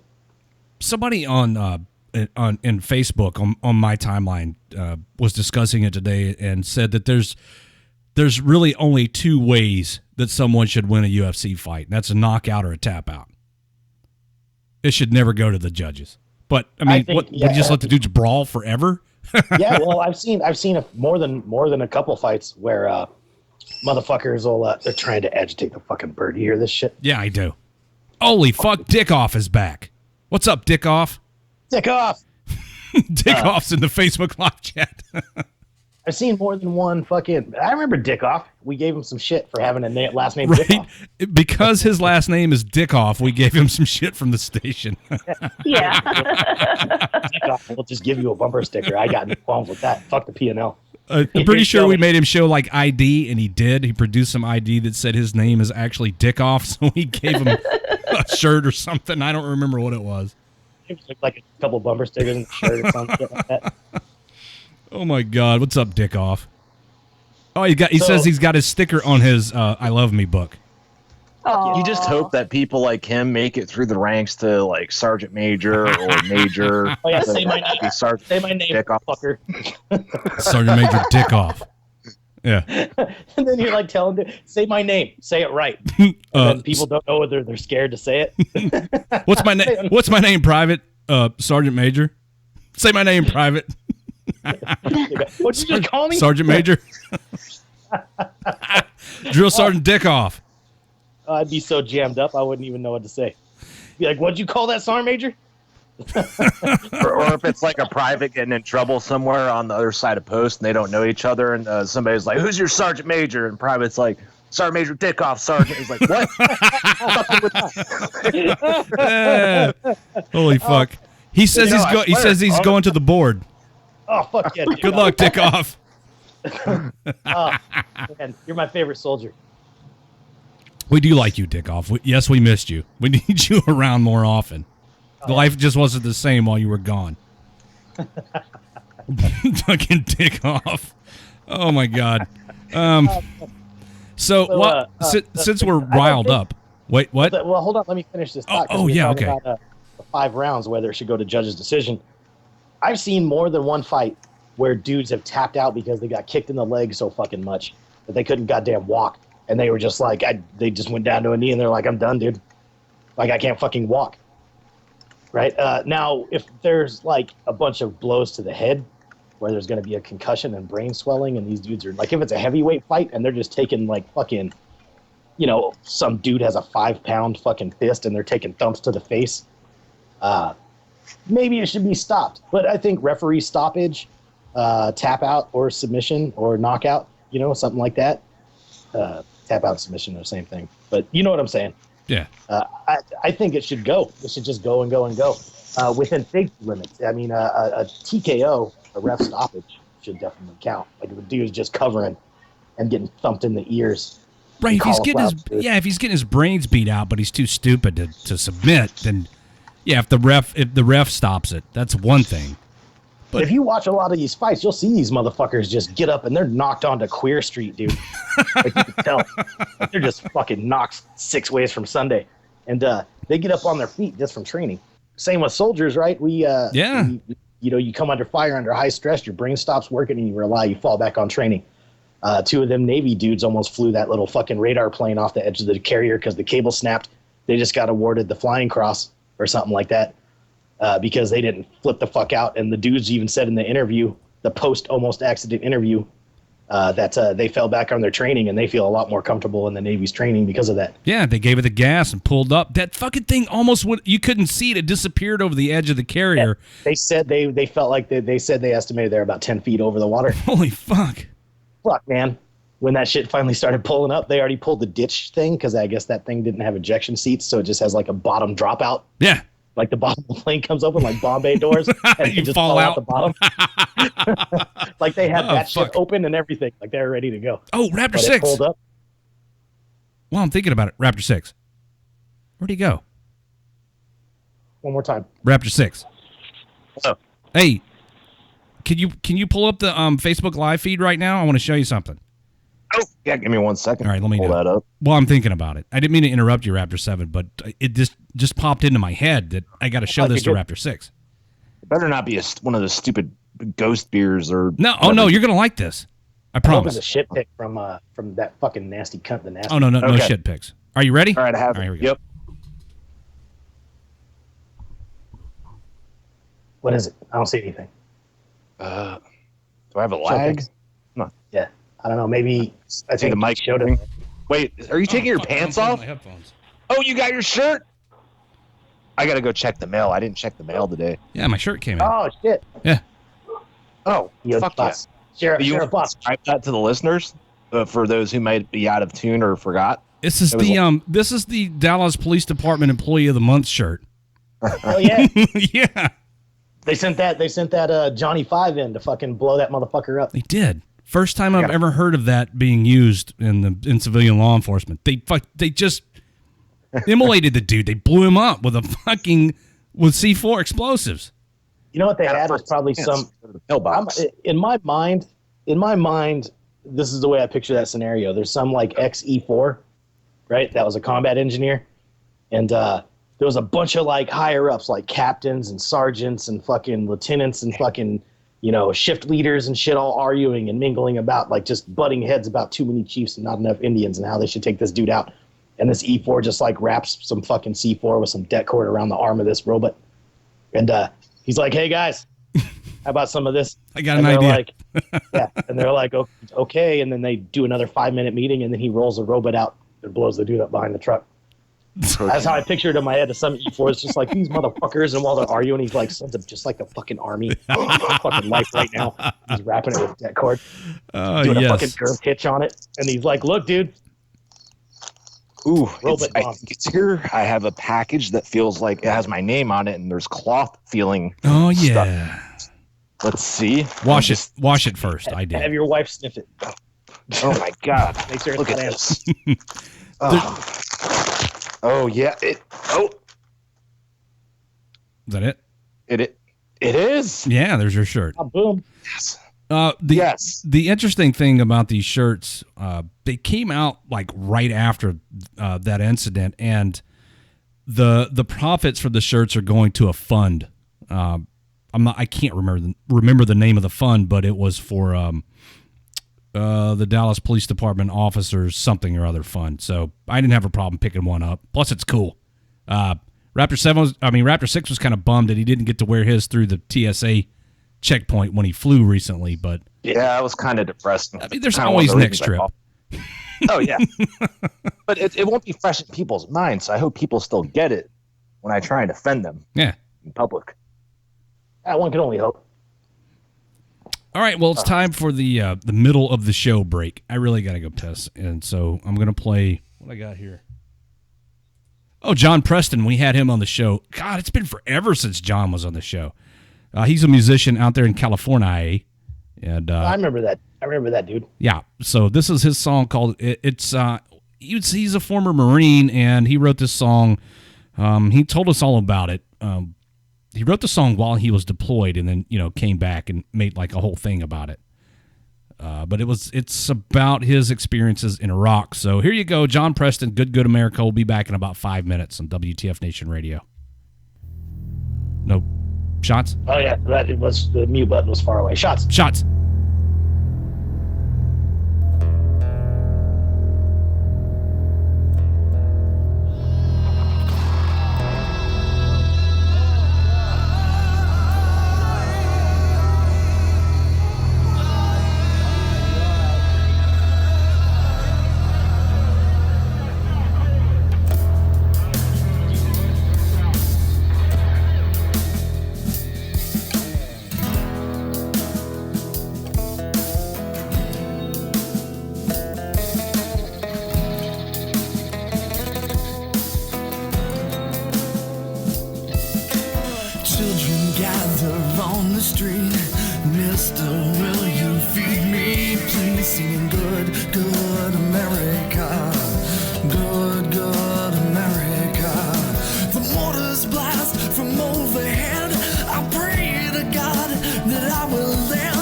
Good America.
last night. Killed somebody down in this alley. We're back, guys. Hope you enjoyed that. John Preston, Good America. He's a former Marine, now pursuing his career as a musician, and good for him. He does pretty good. I like it. Some people don't like that song. I think it's all right. Whatever. If you're just tuning in, thanks for joining us tonight here on WTF Nation Radio. This is the Monday edition. I'm your host, Red Leg, and I got some more news articles to cover with you, in case you're interested in that sort of thing. This one from Snopes, because, you know, we got to set the record straight. Is Snopes the go-to place for bullshit articles on the internet? Like to see if they're... That's what I do. Every time I see something stupid on Facebook, which is like almost every time, I just go to Snopes, and everybody's like, oh my God, Morgan Freeman's dead for the 15th time. Go to Snopes and whatever. Yeah, but aren't they a little biased sometimes? Not really biased. They're just fact checkers. Yeah, right. I mean, it's either it's true or it's not. So here it is, dated 8 August 2016, memorandum for record from the Department of the Army. As of 5 August 2016, the bill for the executive order enacting martial law has been put into effect. Fort Carson will start training and preparation on 5 September 2016 at 0900. The following brigades will be starting on 8 September 2016. 1st Stryker Brigade Combat Team, 1st Infantry Brigade Combat Team, so on and so forth. The preparation will be conducted on Range 165 near Red Devil Training Site, blah, blah, blah, so on and so forth. Snopes says it's something of an election year tradition for dark conspiracy theories to circulate during the waning months of the U.S. presidential campaign, with rumor mongers warning of an imminent military takeover by the power-hungry incumbent, regardless of which party that incumbent represents. In August 2016, after a round of the usual false rumors about the president surreptitiously granting himself, quote, unprecedented powers via executive order, an image popped up on social media purporting to be a scan of U.S. Army memorandum announcing that training and preparation for martial law would begin on September 8th at Fort Carson. The whole thing is horseshit. You think that they would circulate a memo about martial law? Common sense has got to come into play. In the form of an op order, and it would be classified top secret at a minimum. So there would have some markings. It wouldn't just be some bullshit memorandum like the kind we churn out for duty rosters that you can do in 5 minutes with a template, which is exactly what that looks like. Here's a point of contact for this memorandum is the G3, and it gives a phone number. Which memorandum are we talking about? People will believe anything. Oh, it's the memorandum enacting or starting the training for the impending enactment of martial law in the U.S. Oh, sweet. Jade Helm. Hell yeah. Jade Helm is under fucking, we're commencing? We're getting ready to start martial law. It's coming in September, according to this memo. We need to get on ham radio, because otherwise how else is everybody going to hear us, when the internet crashes? We need to do some ham radio, WTF Nation. I actually have a ham radio. Well, no, my license is expired. Never mind. You don't need a license when the government collapses. Oh, that's true. I don't have a radio. I thought you just said you had a radio. No, I had a license. I got rid of my radio, so I let my license lapse. I could have sworn that you said you had a radio, but you don't have a license, and I said, who gives a shit about a license when the government collapses? And then you said, I don't have a radio. What's that noise? Somebody beating off. I see what you're up to. No, I started to say I have a ham radio license and then stopped myself. Okay, yeah, sure. I used to. I don't have a ham radio either. Or, you know what? I don't have any guns. I sold them all. What's going on with the noise? What is that? It's not me. Somebody's fapping. Is it this? Yes, that. Oh, that's me shaking my leg around. Oh. I'll stop it. The Cincinnati Zoo pleads with the public to stop using gorilla Harambe. Is it Harambe?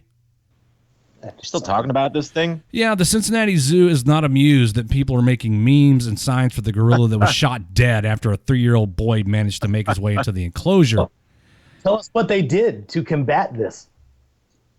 Well, after let's see, Harambe has been turned into memes, signs, and petitions as a joke by several campaigners and jokesters. Since the incident, social media interest around Harambe has spiked, and in recent weeks, his name's Google search has reached similar levels to that of when the news of Harambe's death first hit the internet. Over the weekend, let's see, we're not amused by the memes, petitions, and signs about Harambe. Thane Maynard, the Cincinnati zoo director, said, "Our zoo family's still healing." Wait. Go back. What? They're not amused by the memes. No, his name. What's his name? What's happening? Cincinnati zoo director. That Oh yeah, guy. Thane Maynard. Thane Maynard. How come? I swear to Christ. Thane Maynard says our zoo family's still healing. The constant mention of Harambe makes moving forward more difficult for us.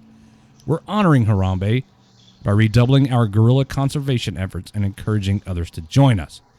Over the weekend, Maynard's Twitter account was hacked, and the Cincinnati Zoo's tweets have received a lot of replies that invoked Harambe. I think probably the one I've seen the most has been "Dicks Out for Harambe." Is this something that you are aware of? I'm actually one of the founding members. I'm the admin on their Facebook page, Dicks Out for Harambe. I know I should have ran it past you. I put our logo on their page. I've just kind of volunteered. WTF Nation Radio is a proud advocate of Dicks Out for Harambe. I did see another group where their profile picture was airbrush painting of Harambe on the hood of a PT Cruiser. Oh. And me and my group, Dicks Out for Harambe, have condemned that group. So don't follow them. Well, let's see. An online petition was started to change Tropical Storm Hermione to Tropical Storm Harambe. I think that fell through. Oh, they want to change the Cincinnati Bengals to the Cincinnati Harambes. Well, wait. Was Harambe a male or a female gorilla? Because tropical storms go in alphabetical order: male, female, male, female. That's the way they name tropical storms. In case you, ladies and gentlemen, didn't know. Was Harambe a dude or a chick? Yeah. So if Harambe was a male gorilla, then you can't make it Harambe instead of Hermione, because Hermione is obviously a female name, which means H is the female term. Right. There's or fucking term. There's an order of things that are being upset by this. Well, that depends, though. But did Harambe identify as a female? Well, I wouldn't go after the NOAA. The NOAA, the National Weather Service, the NOAA, they don't take kindly to telling them how to name their goddamn hurricanes. So that's the way they do it. Alphabetical order, male, female, male, female, male, female. Right. That's the way, they're not a political experiment like the U.S. military. So the Cincinnati Zoo wants everybody to just knock it off. Well, I found another article. What did the internet do? Well, the internet did some of the following. They petitioned Cincinnati to rename the Cincinnati Bengals to the Cincinnati Harambes. They've petitioned Pope Francis to canonize Harambe as a saint. They've petitioned President Barack Obama to erect a Harambe memorial statue outside the White House. They've petitioned the U.S. Senate to add Harambe's face to Mount Rushmore. They have petitioned the Walt Disney Company to make Harambe a Force ghost in Return of the Jedi. They've petitioned Nintendo to add Harambe into Pokemon Go. And they've petitioned Donald Trump to make May 28th Haram Day or International Harambe Day. Well, I mean, I think you should campaign on that. Sure. Haram Day. I'm down. Can we get a day off? A day off work with pay for Haram Day? Yeah, if Trump says that he will, can we get some black votes? Maybe. I don't know. Who do you think? Isn't that how that works? Who do you think Sheriff David Clark's going to vote for in the upcoming election? Trump. Yeah, he's not. He doesn't seem to me like a Hillary supporter at all. He's the Milwaukee one, right? Yes. Yes. That motherfucker is awesome. He is. Yeah, he's a Trumpster. D. Treasy. I think. How badly was Sheriff Clark chomping at the bit when all that shit jumped off in Milwaukee? Dude, have you seen how much he's been on Fox News, like in the last 5 fucking years anyways? And then something finally pops off in the city, and he's like, I fucking told y'all, motherfuckers. He was... You know what news outlet I have not seen Sheriff Clark on recently? CNN. Every other one, yeah. The liberal news network. Oh, I'm out of boot juice. It's funny burn that my coil, man. that these media outlets have divided themselves into left and right wing. It's funny because they're supposed to be, fair and impartial. I'd love to see him on with Don Lemon. What's that other idiot they call Mark Lamont Hill every other time? Oh, yeah. Something happens. It's always like, yep, they're racist. They're guilty. Fuck you. Like, I would love to see the three of them and just watch Sheriff Clark tear both of them a new asshole. So here's an opportunity for the Raptors to do Raptor stuff. Oh. And respond to this. And I'm not going to read the whole article. The Philippines controversial president lashed out at both the United States and United Nations on Sunday, threatening to leave the international body amid mounting criticism for an anti-drug campaign that has left hundreds of people in his Southeast Asian country dead. In a press conference that began after midnight Saturday and lasted until the early morning hours Sunday, President Rodrigo Duterte lambasted the United States and United Nations for failing to stem the violence in Syria, where earlier this week a picture of a 5-year-old boy pulled from the rubble in Aleppo went viral. Wait, isn't the Philippines part of the global war on terrorism, or what used to be the global war on terrorism? And also, I just read a news article that due to that dickhead, he has one prison that has, I think it was, I don't have it in front of me, over 10,000 prisoners in like a 35,000 square foot area with 20 guards. So this dickweed's telling us how to conduct our business by saying, look at the iconic boy that was taken out of the rubble, and he was made to sit in an ambulance, and we saw it. Why is it that United States is not doing anything? I do not read you. Hey, you know what, dude? Take your fucking humongous ass army and go over there and handle it yourself.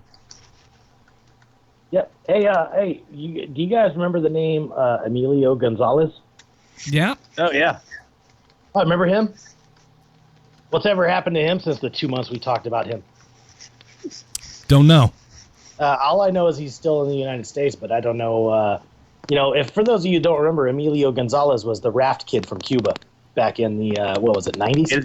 Alien Gonzalez. Alien, yeah. Alien. Yeah, it's funny because he was an illegal alien. I get what I did there. Right. I didn't do it. God did it. But, he fucking, he tried to come in our country and everybody made a big goddamn uproar about Alien Gonzalez. And, hey, guess where he is? Nowhere. Shut up, everybody. Please, goddammit. Make him like a prince in Cuba or some shit. A prince? He got knighted. Is that the same as like getting knighted in Britain when you're a good actor? I think so. Like your knighthood means jack shit. You're fucking. Like oh, Sean Connery. Or Cubans together when Elton like, John. Yeah, you get to join the exclusive club of Elton John and Sean Connery and fucking Elton John. Elton John. What is it? KBE, Knight of the British Empire. That's that's the Knights of the Round Table right there. Because Elton you're John and Sean Connery. Because you play piano and sing, you should be a knight. Mm-hmm. Yeah, he's a knight, literally a sir. He's a sir. That was an answer to one of last week's trivia questions, I believe. They should. No, Sean Connery. Yes, they should brush up on their Game of Thrones and see what a knight really is. Yeah, so I guess it's the same, right? Everybody's throwing a fit about this shit. It's gonna fade away, and then the next big phase. I don't know. You know what? I'm just saying, if I had a PT Cruiser, maybe I'd get Harambe's air stencil on the front of it. I'd get an artist rendering of some fucking gorilla that's worth more than my car on the hood of my fucking PT Cruiser. Hey, Red Lake, we need to come up with a Harambe shirt, like the shirts we got, like something cool like that, commemorating Harambe. Dick's out for Harambe. I mean, we should just go with it. Can we do like the Randy Orton? Like a silhouette of the Randy Orton, like Harambe the gorilla with a 10-year-old getting ready to get RKO'd? Here's some more of what this dickweed president from the Philippines had to say. Why are you Americans killing the black people there, shooting them down when they're already on the ground? Answer that question, because even if it's just 1 or 2 or 3, it is still human rights violations. Well, we also blow them up with robots, with killbots. That's true. And, to counter that. Get that, El Presidente, whatever you're called in the Philippines. Didn't the city capitol building just fall down in a 4.8 magnitude earthquake or some shit? But this dude's really in no position to talk shit to us. Yeah, like your villa, your villa that your corrupt communist fucking society has, right? As much as you want to play it off as being democratic, Presidente of the Philippines. Didn't that just fall down in like a 5 magnitude earthquake? Guess what? We had like a 6.0 in California a year ago, and we have like 90-story high-rises that just swayed in the breeze. Building shit out of mud, idiots. Learn. Hey, our buildings chime together like wind chimes in the sound of freedom. And you got a fucking 3-story fucking villa over there that fell down in a 5.0. Go eat a dick, dude. He says, every few years, doesn't China accuse us of being human rights scumbags? We're like, really, bro? Oh, yeah. He says, maybe we'll just have to decide to separate from the United Nations. If you're that rude son of a bitch, we'll just leave you, he says. Is that what he said? That's what he said. When asked about the possible repercussions of his remarks, he replied, I don't give a shit about them. They're the ones interfering. That's a quote verbatim. Well, Philippines. Questions. Number one, the Philippines is a member of the UN? ? And number two, what have they ever done, and what do they bring to the table for the UN other than sitting at a seat that says Philippines when they have their stupid meetings in New York? I don't know. Hey, you know what the Philippines is? The Philippines is a fucking foothold for the Asian fucking continent, right? So we could put some bases there and be able to fucking drop nukes on goddamn China when they get out of hand. Mail you know order what China brides. did in response? They built an island of their own. Right, they made an island. Hey, you know what, Philippines? The You don't negotiate Spratlys? with us? It's like fucking McDonald's employees bitching for $15 an hour. You know what? Fine, dude. You get 0, and we're building machines. Right, we'll replace you with a fucking kiosk. Hey, you know what, Philippines? You're getting fucking, you're fired. We're building our own island just like China did. Now what? Enjoy your coconuts, faggots. Somebody wants us to find a way to call the Philippine president. I'm not sure we can communicate. We should. I'll put him on the phone with the Raptors.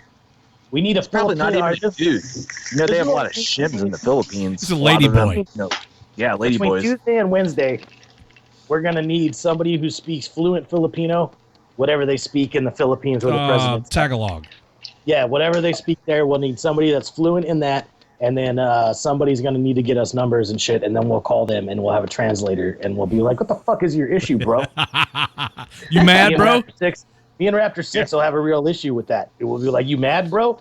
Like, aren't you, like, where are you living right now? You living in a Motel 6 that we built for you? You fucking faggot after your shit fell down in a measly-ass 5.0 earthquake? Fuck your foundations. You don't even know how to dig deep enough to build a foundation.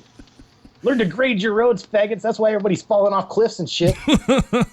David Keys says we should tell him we're the White House press secretary seeking comment. He might tell us to fuck off. I mean, he said, what did he say?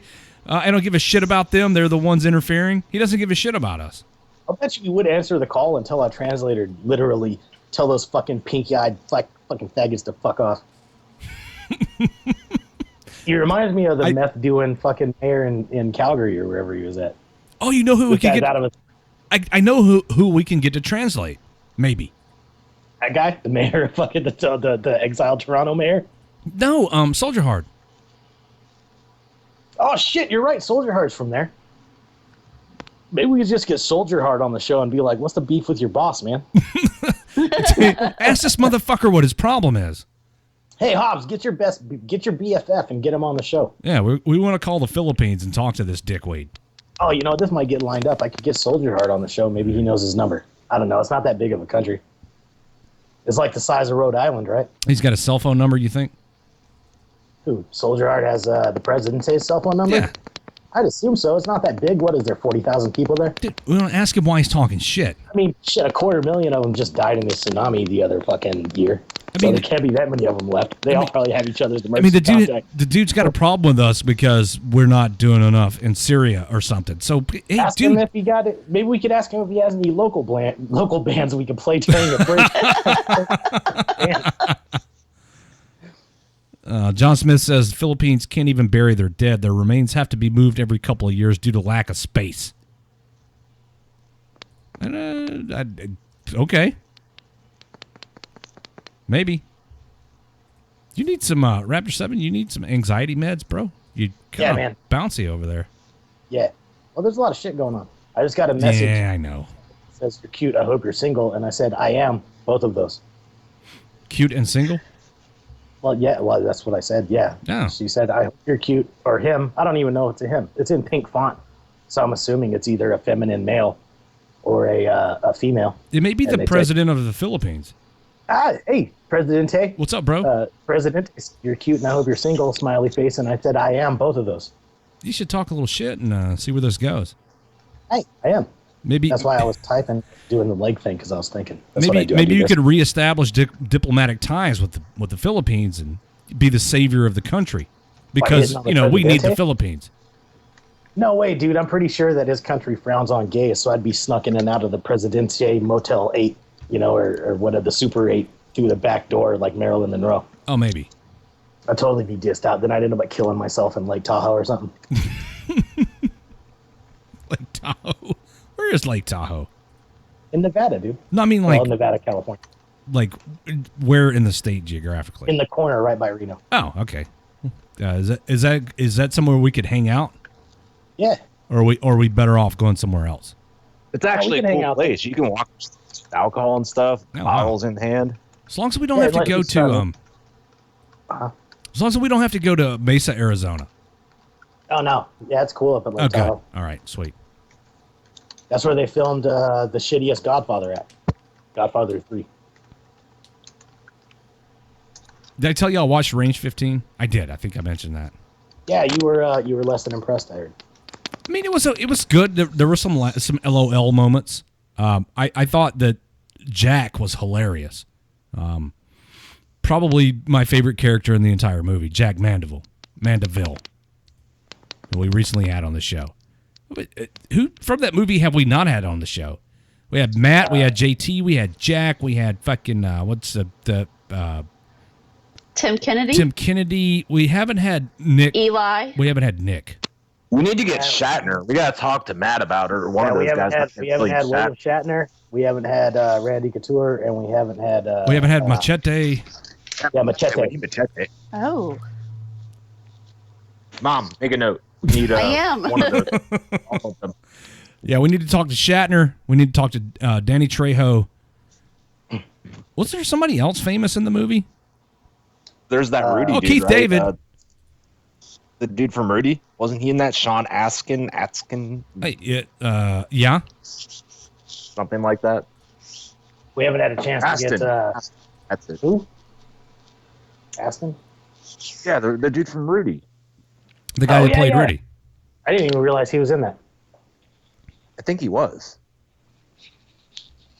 I don't know if that was him or not. I didn't pay attention that much. I was drunk when I watched it. He was like the villain in 24, or like the shitty boss in So one of the seasons. what did you guys think of Ross Patterson's role in the movie? I still haven't seen it, so. Oh. So what was he? He was I drink a lot. he was the fucking the villain, the Sergeant Major, what's his name? Oh, yeah. Oh, with that the guy. blonde hair. Yeah. That shit was funny as fuck. Oh, what was his name? Sergeant Major something. Yeah, I forget his name. Oh, but every fuck. time he came in, he was a cool guy. Yeah, watch me do everything in slow motion. Dude, when he came into the chow hall, I'm dying. You can't tell me that wasn't funny. That was funny. The movie was funny. It's worth your time. Listen, if you get a chance, go get it on wherever it is. Amazon or something?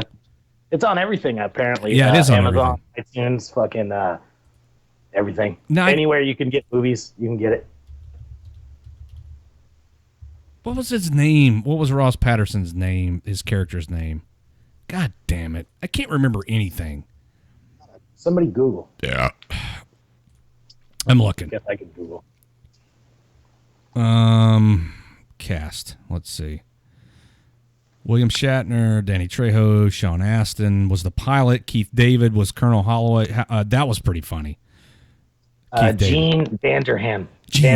Sergeant Major Vandenham. Sergeant Major Vandenham. What's up, faggots? Dude, you can't tell me that shit wasn't funny. Yeah. I mean, it wasn't like it. You know what? I hate to say that it's not in my top 10 favorites, but they're up against some stiff competition for a top 10 of your ultimate favorite movies. But that movie's goddamn funny. I laughed out loud a few times. It's fucking good. But if you're not a veteran or like in the Army, you won't get it. And I think that's a lot of the problem with some of the negative reviews was, oh, it was stupid, it's all dick jokes, blah, blah, blah. But people don't get it. Gene Vandenham. He's like, no, you all stay with the trucks. I'll meet up with you later. Ron Jeremy was in there. Yeah. It was a cameo. It was pretty funny. I laughed at that. So, I mean, it was a star-studded cast. Marcus Luttrell, but he got a fucking... I thought it was done for till, there at the end. Until the very end. Dude, I don't know. I liked a lot of that movie. I think what helped it was we've actually... Maybe I'm looking at it from a biased point of view where I know a lot of the dudes we've spoken to. I don't know them personally, but I've spoken to a lot of the people that are in the movie. And so have we all. So maybe I'm a little bit, biased, but I still think it's a goddamn funny movie, especially if you're in the military. I've seen a lot of comments, more positive than negative, but a few negatives of, oh, it's not that funny. So Nate Boyer plays bar patron, and that's what he's credited with. We had him on the show. Let's see, who else have we had on the show? I'm flipping through the credits now. No. Well, we're supposed to have him, but he didn't show. Okay, Vincent Vargas, we've had him on the show. Jared Taylor, we've had him on the show. Tim Kennedy, we've had him. Matt Best, he's been on a couple of times. I'd like to talk to Dale Dye. I like that dude. We should get Ron Jeremy, Danny Trejo, and William Shatner on all at the same time. That'd be fun. WTF Nation Radio, you're on the air. Hey, what's up, Redlegs? What's up, man? It's Vince. Yeah, Vince.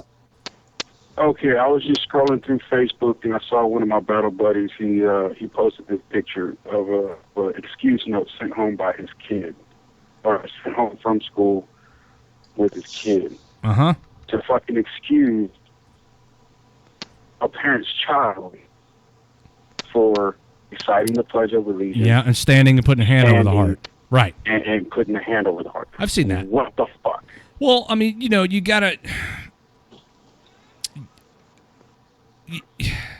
You have to... I guess the kids have to have the parents' permission not to participate in the Pledge of Allegiance. I don't know, dude. I mean, some people would view the reciting of the Pledge of Allegiance as some kind of weird indoctrination type thing. And, that's their right to look at it that way. But I think maybe sending home a note unsolicited is kind of overboard. I think at the age that kids are learning about the Pledge of Allegiance and what it means, that maybe they don't need to put that much thought into it. I mean, at least wait until you're old enough to be able to develop an opinion as to what the Pledge of Allegiance means to you and what it means as a whole.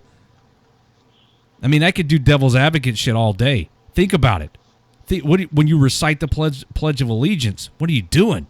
You're pledging allegiance to a flag. Isn't that kind of like creepy fucking cult-esque activity? This is devil's advocate speaking, not necessarily my opinion. But that's the way some of these parents, and as they get older, some of these kids look at it. And, a kid's natural tendency is to rebel against authority. And I guess maybe this is the school's way of allowing them to express that. I don't know. I don't have the answer, Vince. I really don't. I'm just spitballing. I think that yeah, in a certain way it is kind of indoctrination, but isn't raising your kids in every form some sort of indoctrination? Sure. Whether you treat them as adults, right? You don't do the goo goo gaga talk at your children. So then they show up at first grade and they're more articulate than the other fucking retarded kids. Whether you cut out as much internet and make them do a little more reading or reading on the internet, whatever the case may be. Isn't all raising a child indoctrination in some sort of way?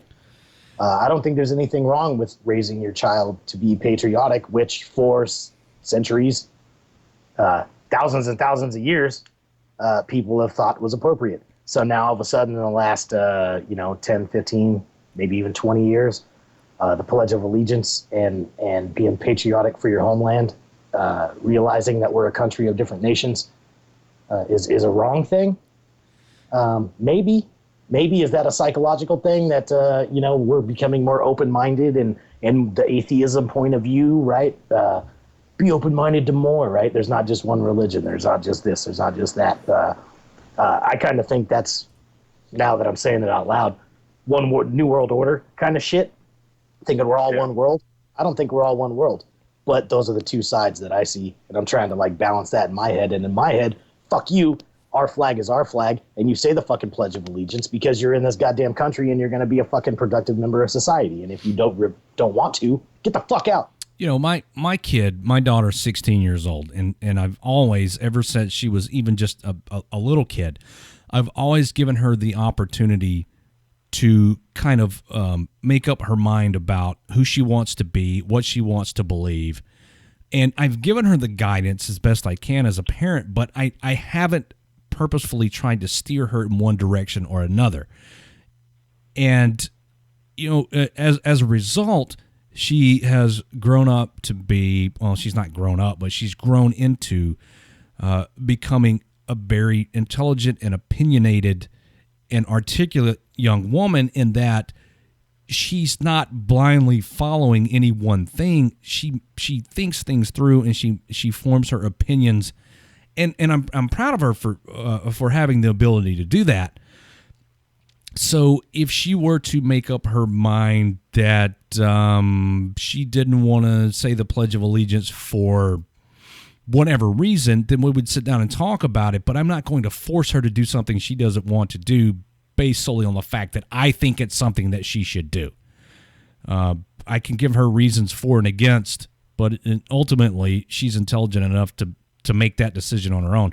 For what it's worth, my daughter's very patriotic, and it would take issue with having to, if she went to public school, which she doesn't, having to bring home a note like that, and I would probably have sent it back with something similar to what was said on there, maybe worded a little differently, like, why are you sending me this shit? Eat a dick. And I might have even included a box of gummy dicks with it, but being close to the coasts, right? Yeah. The leftists, because the closer you get to the coast, the more left wing it gets. I'm surprised they even fucking sent home a waiver. A lot of schools, I know in the Bible Belt and in the South and shit, they still say the Pledge of Allegiance all the time. But, it depends on where you're from. California pretty much doesn't even say it. And I'm from Reno, which is right next to California. Some schools do, some schools don't. It depends if you're in the rural California or the city, metro California. It depends. So I was actually, my only opinion on that whole letter was, I'm surprised they're even sending out a fucking notice. And that they're still doing it.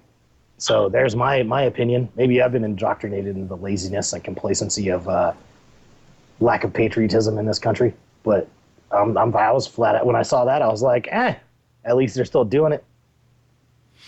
So Nate, I think it's offensive. But, I guess that's my defeatist attitude with this. I suppose. I think Nate has some criticism about how I'm raising my daughter, and made the comment, and correct me if I'm wrong, Nate.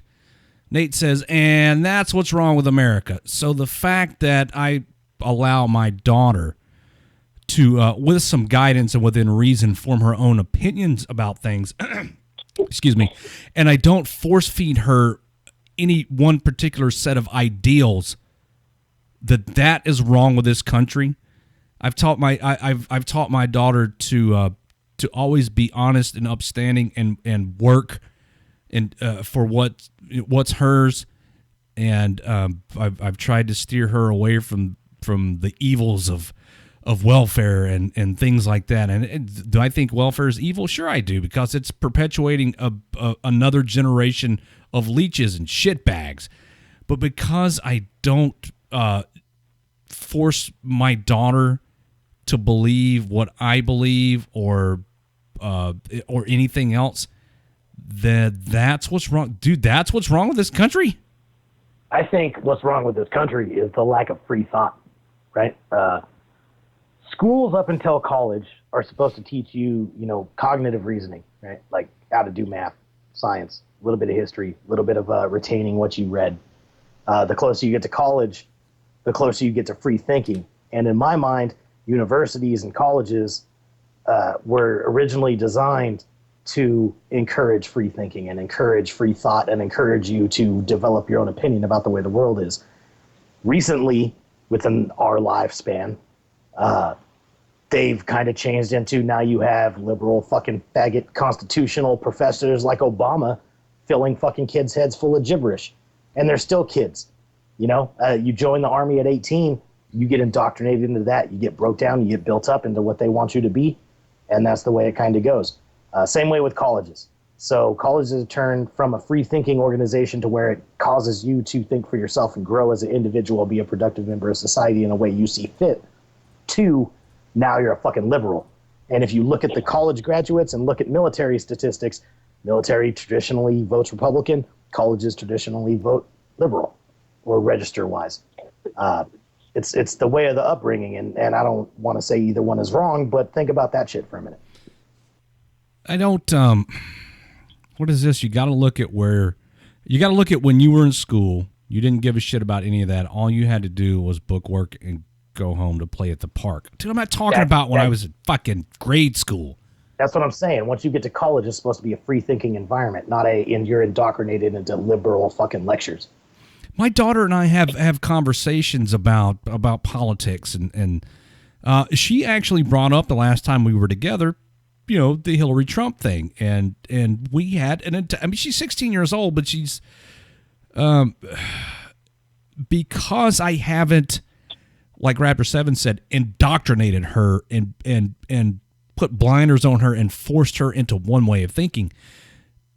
She has the ability to process things and see different points of view and form her own opinions based on how she feels about things. And I mean, just because she's a kid doesn't mean she's childish.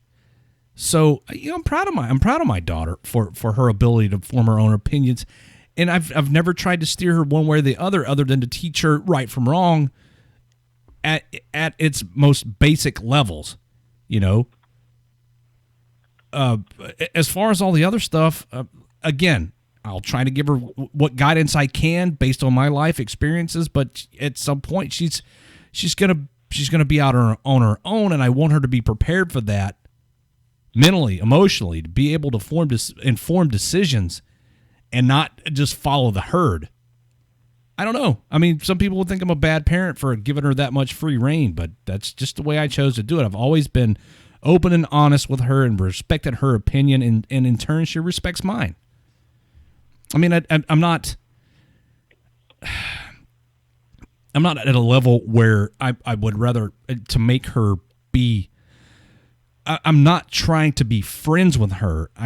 She still respects me as her father, but I'm just trying to give her enough of her own free reign to form her opinions. And it doesn't make her a bad person. Doesn't make me a bad person. I don't think it's personally, I think that's the way to raise a child. I don't have any, but if I were to, I think the way to properly raise them would to be to teach them right from wrong and let them form their own fucking opinion. I mean, why brainwash them into some fucking nonsense? Yeah, exactly. I'm not fucking Kim Jong-un. I don't need you to subscribe to one particular. You know why the neighbors never let you in their yard is because they're fucking communists and they're terrorists and they're evil. That's why you stay in our yard and you never go outside and you never look left and right and you always stay straight ahead the way we tell you to do because everybody's bad and everybody's the enemy. What, that the same indoctrination as right? I mean, I guess you could make that same argument for the Pledge of Allegiance, right? So, if my daughter ever felt like that she did need to say the Pledge of Allegiance, we talk about it. And if she could present a good opinion to me as to why she doesn't feel like she needs to do that, I mean, I could respect that. I was raised the same way. My parents allowed me to flourish, intellectually and to form my own thoughts and opinions. I turned out all right. Fuck. I think. Well, hell yeah, you turned out all right. We're all here together doing radio for free. Nate, Nate says it doesn't make you a bad person, but sometimes you got to lay down that red leg. You got to lay down the law and tell them how it is. And when it comes to it, if she's just completely too far off to one side or the other, then I'll drag her back into reality and say, well, wait a minute. What, your thought process is skewed here. I don't think you know what you're talking about. Are we talking about like, all of a sudden she flies off. She's like, I'm going to get my ears gauged and get a fucking bone in my nose. And now I'm going to start fucking worshiping Satan and shit. Then you're like, breaks. Yeah. Outside, wait a minute. We need to talk about why you want to do this, not that you want to do this. And then. Oh, are you feeling ostracized because now you want to wear black all the time and fucking cut yourself? Hold on. Let's have a conversation. Funny. I just watched that South Park episode right before the show about the goths getting turned into emos. She never went through that. But, she went through the thing where I want to get my hair colored, and her mother was like, no. And I was like, why not? I want to get my belly button pierced. Sure, where do I sign? So what? Don't get your belly button pierced because you're, 15 years old. Who the fuck cares? So, who cares? What, are you going to have a fucking scar-looking hole in your stomach that you're never going to be able to job for? Who gives a shit? What, are you going to show your midriff off to a job? I don't get, I could do this special. Right, Vince. I mean, everybody's allowed a certain degree of freedom of expression. She's not 10 years old. She's 16. Is it, I don't, if you hold kids down, they're going to rebel. So I just give her some guidance and check up on her. Oh, she knows I got my eye on her. I'm stalking her on Facebook, her and her boyfriend. As soon as I sent her boyfriend, well, now her ex-boyfriend, as soon as I sent that dude a friend request, instant fucking 10 minutes of him talking about how good she is and how much he'd like to meet me and how he respects by me. By all means, let next boyfriend let me and Raptor 6 know. Oh, sure. Yeah. We'll nicely say, hey, what's up, dog? Yeah. Hey, Vince, you want in on this? I got it. Hey, right. I got 3 daughters. Dude. Me, Raptor 6, and Vince are gonna message us and be like, "Hey, what's up, man? How's it going? So, what's your extracurricular activities? Oh, I suggest you take up playing chess." Oh, I saw. Yeah, I saw here where you posted on Facebook a meme that had some sexual undertones. You want to talk about that? Which one? Huh? Yeah. What are you talking about? My tattoo artist and I both have daughters, and we both say they're not having no boyfriends. Them girls gonna be lesbian. And then we get asked, why do you want your daughter to be lesbian? Well, because I won't kill a chick for breaking my daughter's heart. Oh, here comes Ice. Someone say Uncle Ice. That's all we got to do is put ice on him. Did anybody start that website yet about when Ice's newest turns 18? I'm just wondering. The countdown? Yeah, icesdaughter.com. Is that what you're going to call it? Ice says, I got room in the basement in the Alamo. Make them go away forever. Hey, I'm almost 20 minutes overdue for a break. I got off on a tangent and I looked down at the clock and it's past break time. So I got to do this last break because I got another local unsigned band and then I got a J Ready song at the end. Guns is always good. Yeah. Hang tight, Vince. Everybody hang on a minute. I'm going to take a about a 9-minute break, and then I'll be back to wrap up the show on WTF Nation Radio. Yeah, there it goes.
Broadcasting live from the basement of the Pentagon. This is WTF Nation Radio. Raptor 6. Television neighbor. Raptor 6. Television neighbor. Raptor 6. Raptor 6. Television neighbor. Raptor 6. Raptor 6. Raptor 6. Television neighbor. Raptor 6. Television neighbor. Raptor 6. Television neighbor. Raptor 6. Television neighbor. Raptor 6. Raptor 6. Raptor 6. Television neighbor. In the air. Shitty intern. In the air. Shitty intern. In the air. Shitty intern. In the air. Shitty intern. In the air. Shitty intern. In the air. Shitty intern. In the air. Shitty intern. In the air. Shitty intern. No call, no show. No call, no show. No call, no show. No call, no show. No call, no show. No call, no show. No call, no show. No call, no show. Raptor 6. Raptor 6. Raptor 6. I love it. Raptor 6. Raptor 6. He's nut. Raptor 6. He's nut. Raptor 6. He's nut. Raptor 6. Raptor 6. He's nut. Raptor 6. He's nut. Raptor 6. Raptor 6. I love it. Raptor 6. High television neighbor. Raptor 6. High television neighbor. Raptor 6. High television neighbor. Raptor 6. Raptor 6. High Raptor 6. television neighbor. Raptor 6. High television neighbor. Raptor 6. High television neighbor. Raptor 6. High television neighbor. Raptor 6. Raptor 6. High Raptor 6. television neighbor. You want a dick pic? What's up? You want a dick pic? What's up? You want a dick pic? What's up? You want a dick pic? What's up? What's up? What's up? High television neighbor. What's up? High television neighbor.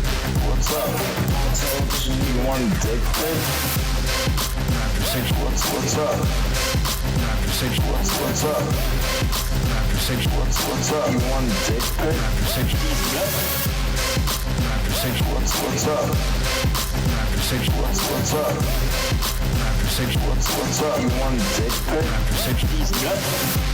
Raptor 6. High television neighbor. Raptor 6. High television neighbor. Raptor 6.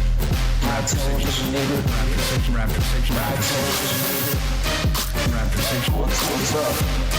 Raptor 6. What's up? Raptor 6. What's up? You want a dick pic? Raptor 6. Raptor 6. What's up? Raptor 6. What's up? Raptor 6. What's up? You want a dick pic? Raptor 6. In the air, shitty, shitty, shitty, in the air, shitty, shitty, in the air, shitty, shitty, shitty, in the air, shitty, in the air, shitty, shitty, in the air, shitty, in the air, shitty, shitty, in the air.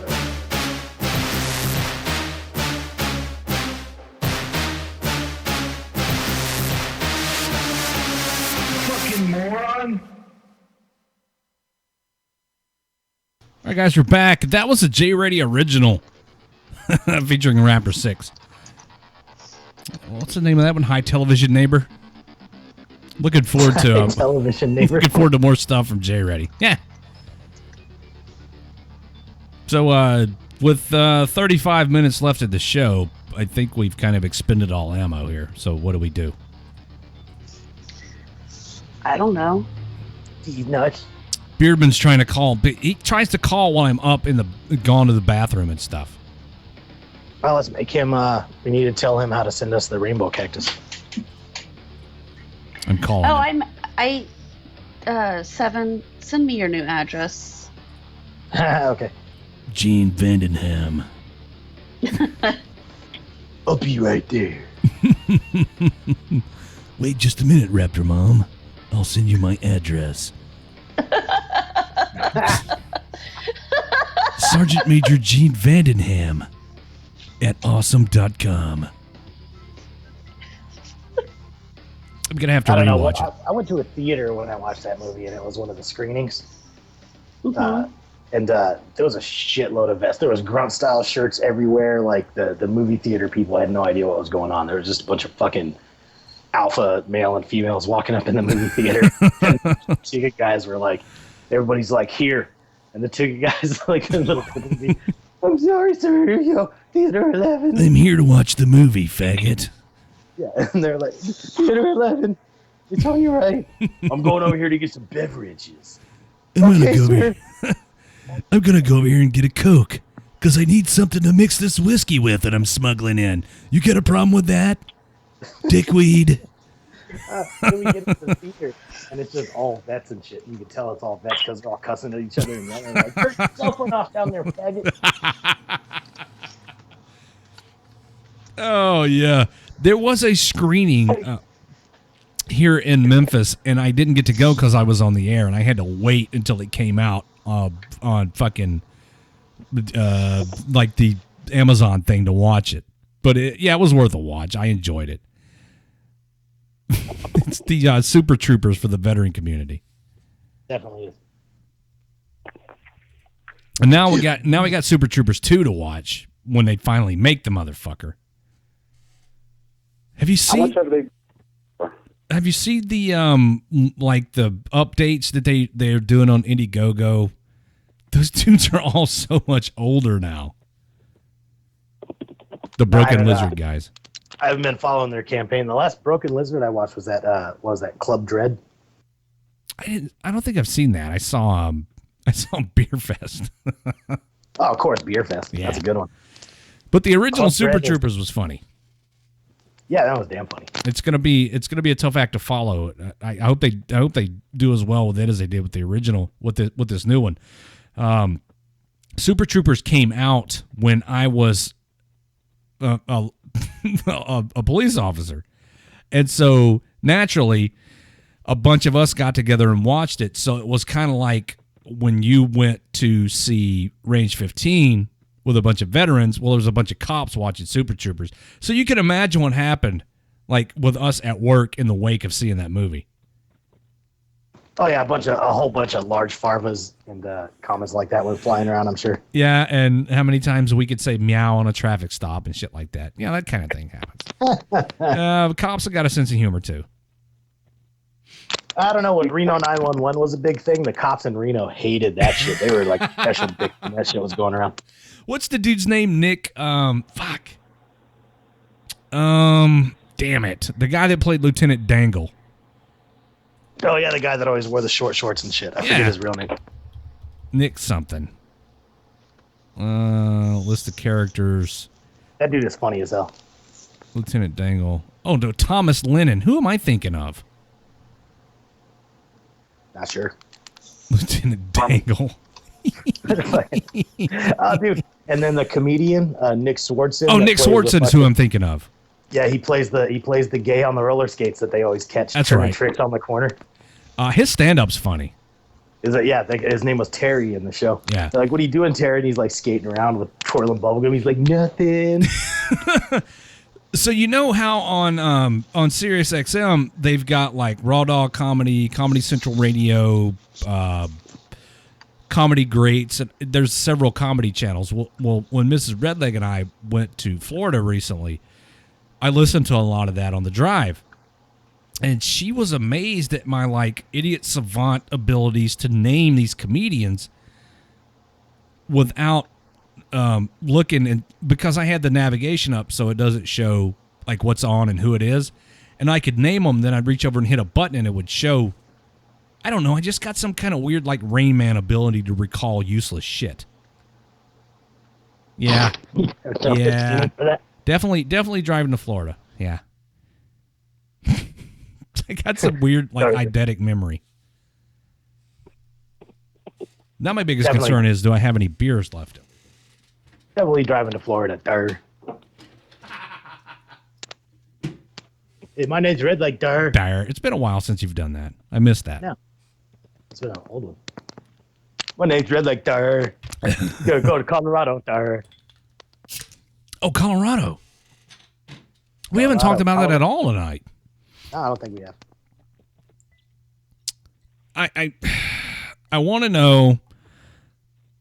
Oh, there's some beer on my keyboard. That's a lot of fun. Alcohol abuse. So Colorado, in case you've been living under a rock, October 14th and 15th, there's a major event happening in Colorado. It's benefiting the Fallen Angel Aviator Foundation, and we're going to be there. Article 15, Ranger Up, Girls for Gunslingers, Black Rifle Coffee Company. There's going to be a lot of veteran organizations there. And if you could spare the time, and if you can make your way out to the Coors Event Center at Boulder, Colorado on those dates, we'd love to see you. All That Remains is playing, along with some other bands, some other artists, and it's going to be a good time. We are doing the media coverage, so we're going out there to work, but we're going out there to have fun, too. It's going to be kind of a more in-depth and extended version of our trip to, where'd we go? Mesa, Arizona in March or some shit. That fucking hellhole is like the surface of the sun.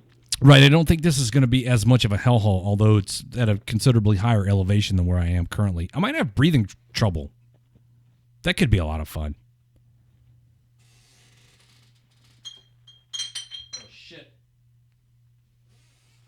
As long as, well, it's not Easter weekend, and there won't be, whatever that guy's name, I don't mean to be racist, but Jorge or, Juan or Ted. Jesus?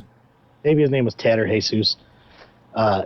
He won't be mowing the lawn, hopefully, on Easter morning. At fucking 9 a.m. Oh, yeah. that thing. Remember I yelled at him? I was like, hang that shit up. So when we were in Arizona, my hotel room was on the ground floor. And so Easter morning, when we're all trying to sleep off the previous night's activities, fucking Jose or Jesus or whatever the dude's name was is out there trimming the hedges on Easter morning, dude, Sunday morning, bright and early. Wakes me up, so I get up and I go upstairs to the room where Kaz is, and the rest of the gang had congregated in Kaz's room. Raptor 7 kind of took exception to the fact that when you guys showed up in my room, I walked out of the shower with a Four Loko. Yeah, so we all migrated over to Raptor 7's room. And yeah, you did come out of the shower with a Four Loko. I thought that was funny. I'm glad you think my alcoholism is a joking matter. So he went out on the balcony and started yelling at Jorge, or whatever the guy's name was, to hang that shit up because we're trying to fucking sleep and recover. Y'all had hangovers, and then fucking Ted, not to be racist, maybe his name was Ted. Sure. I doubt it. Maybe his name was Ted, was out there fucking just mowing fucking hedges for some reason. Leaf blower in one hand, fucking hedge trimmer in the other, just fucking going to town. Yeah, we live streamed that for a while. We actually live streamed that for a little while. There's going to be plenty of live streaming from Colorado. More than you can possibly watch. Remember how we could see nothing but like rooftops? Yeah. Rocks and sand. More rocks and sand. We actually were at the airport when we dropped Kaz off at the airport. We went past some grass, and I told Andy to stop so I could get in the grass, but she wouldn't. Yeah, he wanted to lay in it, and she was being a bitch. She's like, no, we have to go here. Then we went and crashed Dan from VRS's party. Yeah, he liked that. He had some putang lined up, and we called him up, and we're like, hey, we're on the way. Hey, it's Raptor 7. Me and Redleg are coming over right now. But he was gracious enough to host us, and we talked shop, and then we left, and I got on a plane and flew back home. Then I took a Greyhound for 19 hours. And I think you gave me some drugs. I did. I gave you some airplane Skittles. Those are cool, right? Yeah, it helped me get through the trauma of being on the plane next to Jabba the Hutt. Oozing over into your seat like a Ziploc bag. He was fucking. It was like putting in a trash bag sitting next to me. It just oozed over. So gross. So Faith is pushing the YouTube channel. Everybody go check us out on YouTube. YouTube.com/WTF Nation Radio. I hear that the video is way better over there. It is. Dude, I'm so tired of talking. Yeah, well, let's get us copyrighted. I'm actually like in person a man of few words, which is weird considering that I get on the radio a couple nights a week and talk and talk and talk and talk. I like to shut the fuck up mostly. That's my thing. Yeah, me too. But when you're around Redleg and you're a guy like me, for some reason his lack of words really fucking deep down in my core irritated the fuck out of me. So I made it my job to like make him say shit all the time. Oh my God. Well, it's all right. You notice that? I just kept talking to you. You'd be sitting over there trying to mind your business. I'd be like, hey, what's up, man?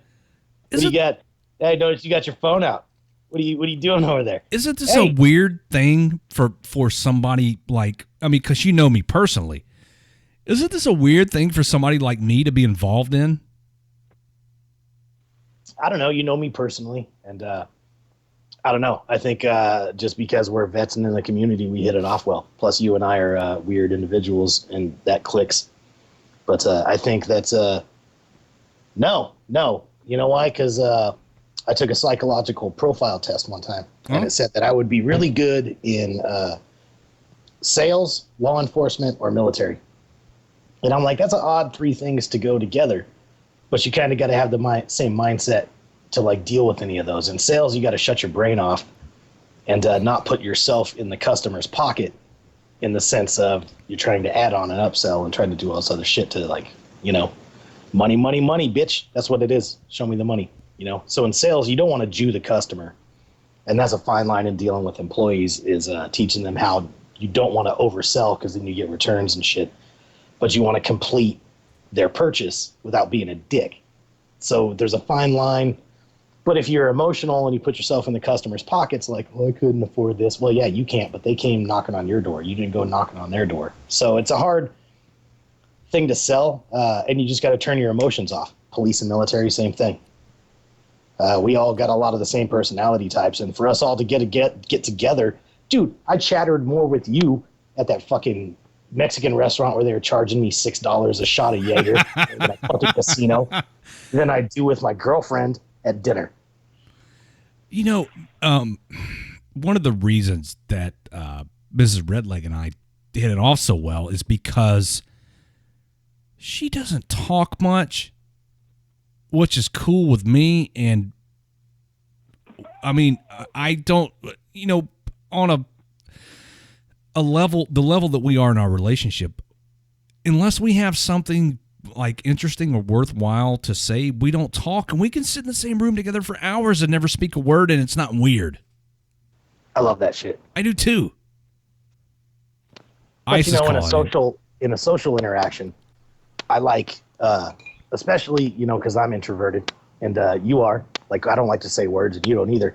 But when you're sitting there not saying words, you're funny. So my whole mission is to fucking get you all spun up and start saying funny shit, and then I laugh and laugh and laugh. Right? I would rather. You know, what's up, Ice? What's going on, guys? You want to talk about somebody who's never at a loss for words? This guy right here. Take it on home, Ice. What up, big bro? I am never at a loss. Well, all I heard was fucking Jews and psychological shit and dick pics. Did we say anything about Jews? Yeah, you said you were Jewing a client or something like that because you took a psychological exam that said you were bona fide Juden or something like that. Is that true? I guess you could like summarize it that way. I think you heard what you wanted to hear. Oh, okay. Yeah, sorry. Or skillet with what I said. That gets ha ha ha. I know, Reich. Exactly. Reich. Hey, so yeah. So were you guys talking about the Oktoberfest for fucking vets or some shit? Oh yeah, the Freedom On Fest is going to be held at the Coors Event Center in Boulder, Colorado, on October 14th and 15th. Hell yeah, that sounds like a good fucking time. I like the way you said about Range 15. That's that's a pretty good estimation about people who don't understand Range 15. Unlike that fucking Coast Guard piece of shit talking crap about it. Yeah, I said Coast Guard crap. Talking shit. Coast Guard. That's fuck officially the position of Raptor 7. And I'm pretty sure Raptor 6 will back me up on this. Fuck you, Coast Guard. Yeah, dissing on fucking Range 15. And then Matt Parmigiano or Parmigiano, whatever Nick. his name is. Nick. Oh no, Matt. Nick. Oh, Matt. I'm sorry. It's Matt Best and Nick. Yeah, Cappuccino. So anyways, he got the fucking ass and was there going back and forth. It was an awesome little fucking fight. I can't remember. I have to pull it up and throw it in there. We got to put it up on the main page to see the inter-service war that is happening between the Coasties and vets. So this guy's pretty fucking salty. The Coasties and everybody else. Go make your own fucking video, Coast Guard. Goddamn. Don't you just had one of the fucking wave? Right? Wasn't that movie with the wave? They go up a wave and rescue half a ship or some shit. Wait, wasn't the dude from Punk'd in a Coast Guard movie? What's his name? Yeah. It's that was one with him and fucking Kevin Costner, and he's like Kevin Costner's supposed to be some badass rescue swimmer, and Ashton Kutcher is some sort of they drive up a giant wave like the Perfect Storm movie, but they end up rescuing half a boat. You got a good job, Coasties. Shut up and enjoy your movie. Yeah, exactly. Why don't you show them all those fucking Cubans you picking up out the fucking coast of Florida? I want to see some shit like that, or gunning up some motherfuckers on some chasing assholes. Why don't you make a movie about catching the fucking Saddam Hussein submarine, or the cocaine submarines? Oh, guess what? They're all over National Geographic. Shut up, fucking Coast Guard. What the fuck is with the Coast Guard, dude? I mean, are they military? Oversensitive little cunts, man. Are they military or are they law enforcement? Make up your mind. Exactly. Yes, they fall under the Department of Homeland Security. Yeah. So they used to fall under the Department of Transportation before that clusterfuck of a agency was even created. So I'm getting yelled at. That movie is The Finest Hour. The Guardian. The Guardian. That's the name of the Guardian. The movie is The Finest Hour, the Coast Guard movie that just came out. Oh, there's another one. What the fuck? Yeah, it's called The Finest. It's called The Finest Hour, and I'm gonna spoil it because nobody's gonna fucking watch it. Stolen fucking water valor. They get on a boat, right? There's this cruise ship or some shit, right? Like a tanker ship or a cruise ship. It doesn't matter. Big ass boat, right? Splits in half in a hurricane, right? Hurricane, giant tsunami wave comes in, and the hurricane splits the boat in half like God split it like a crayon, right? So then, for some reason, all these sailors knew how to batten their hatches, or whatever you call it in Coast Guardy faggoty terms, and it stayed afloat, this back half of the ship. So the coasties come cruising in on a skiff of some sort and like crest huge waves like the perfect storm, like 1,000-foot swells and shit. And they're going over the top like fucking gangsters, like it's an X Games video, right? But then they rescue everybody and happily ever after, right? So you know what, Coast Guard? Fuck you. Do you see the Army and the Marines and the Air Force and the Navy being like, oh, look at the Coast Guard movie. How come the Army and everybody wasn't involved in that? You know, go fuck yourselves, dudes. Oh, you know, I got something I want to show you guys. You're gonna have to pull up Facebook Live, but something I wanna Okay, show you. hang on. Let me check it. Go for it. I got to go over here and grab it real quick. Sorry, man. My fucking, I feel like my right eye is gonna explode. I just had to get that off my chest. Oh, he's gonna go get He's gonna go get something right now. Hang on. Hell yeah, we be flying all over this bitch. Hey, so what's been going on with our fucking licensing bullshit and these fucking homos getting butthurt? You know, I want to.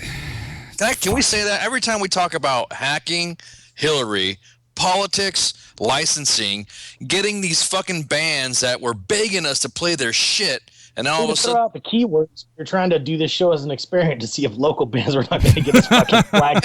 Off. And then you're throwing out all the keywords, and now we're going to get fucking flagged. All right, now check we don't this even out. know the experience. This was supposed to be control, Ice, and now you just. I want to show you guys something. All right. My bad. This when I was over at my parents' house the other day, and my dad gave me this to share with everybody. All right. This says November 1990. Let me put it up here. I remember 1990, like it was yesterday. It was a solemn year. All right, this is from when my dad was with NMCB. Oh, my hand's covered. NMCB 7, Naval Mobile Construction Battalion 7. My dad's a retired Navy man. All right, look at the cover of this thing. This is that is badass. This is from when he was deployed to Bahrain for Operation Desert Shield with NMCB 7. That's badass. 1990, dude. That looks like it was fucking 1940s and shit, the way that's printed. Damn, that is badass. See, 1990, I was already in the Army 1 year. In 1990, I was just, I think I was going into 6th grade bumping Vanilla Ice and MC Hammer. 6th grade? Oh my God. Look at these dudes. Look at this. Hold on.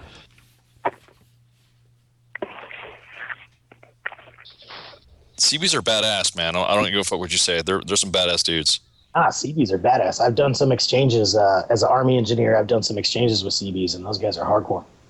Yeah, look at that fucking old school right there, man. It's kind of hard to believe you're saying your fucking 1990 is old school. Look at that shit. That's some badass pics. So that's from your dad's unit paper or something like that? Is that what the Naval Construction Battalion had? It's it was something they did like every quarter that they sent while they were deployed, that they sent back home. Quarterly, month, I don't remember. Yeah, it's a quarterly. They usually do that on ships, so that way the families know what's up, what their sailors are doing. But this was, let's see here. Oh, the Secretary of the Navy was out there checking them out, doing stuff. Here they're building, they're pouring concrete. What else we got here? Alpha Company, Bravo Company. Yeah, a lot of people don't realize that the CBs are structured a little more like what you're used to in the Army, with battalions and companies, and yep. They don't do like fleet ship type stuff. No, they don't. They're actually a lot like 12 Bravos. I've done a few exchanges with them, and those guys are cool. I like me some CBs. We did transform when 88 Mike's couldn't. So yeah, good. Memories. This was, oh, God, 4 years before I graduated high school. 1990. God damn. Damn, you're old. Damn, I am old, dude. Ice is older than me. Fuck, you guys are damn. I was looking at ready to rock those mosquito wings 1 year as a PV2. Shit. That's fucking crazy as fuck. Yeah, so the CB's got a pretty good fucking history, man. They don't fuck around. I mean, since World War II in the Pacific, they were the ones that were clearing all the airfields. I forget the name of the battle, but they went in and fucking made landing and built the fucking airfield. God damn it, I wish I could remember the name. I'm having a brain fart. I should know this. They went in there and fucking cleared out all the woods under fire for like 3 days and built a fucking airfield. Yeah, they built the airfield there, and that's where they were the ones that invented the Quonset hut. They were the ones that invented the fucking the steel plated fucking airstrip to put over the sand.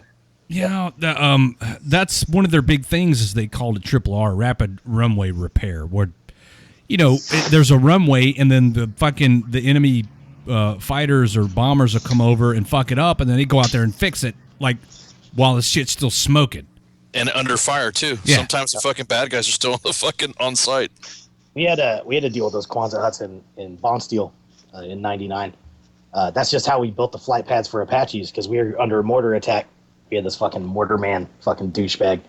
And so we were out there just throwing up HESCOs and fucking throwing down Quonset huts and building flight fucking pads for Apaches and their Kiowa fucking support and shit. Yeah, I think the CB should go back to the fucking Philippines, because in 2002, they helped and fucking rebuild some of the lands and stuff like that for relief efforts for some of the typhoons that they had. Ice. Didn't you just hear what Red Leg said about their president? Said we're a bunch of douchebags and we can go fuck ourselves. The Philippines hates us. Yeah, they just said we can go fuck Didn't we ourselves just and we're not- stupid. Didn't we just not have? Well, actually, no. I remember because I'm old. We had Air Force bases there. It was a PCS duty fucking station there back in the day. And that's the way you want to fucking dick us? Hey, it sounds like Germany, man. Hey, how y'all doing with fucking them ISIS attacks, Germany? Fucking Philippines? Yeah. Enjoy that shit. How you liking those big ass buildings you're setting up as fucking hostels and the trash is getting thrown out the window because that's how those third world shitbags live? Fuck yeah, man. How you liking them? How you liking them ISIS and Al Qaeda's? How you liking the ISIS's? Fucking bullshit. They always hate They hate us because they ain't us. Up in live chat just made me feel really fucking old. She said she was 1 in 90. I think I was like 9 or 10 in 90. Oh shit! Wait, your old lady saying that she was 1 in 90? She was 1 in 90. Woo woo woo! There you go, man. Brown chicken. I guess I fucked up because my ex was 0. My ex was -1 in 90. Right, it was, and now my current was born in the 70s.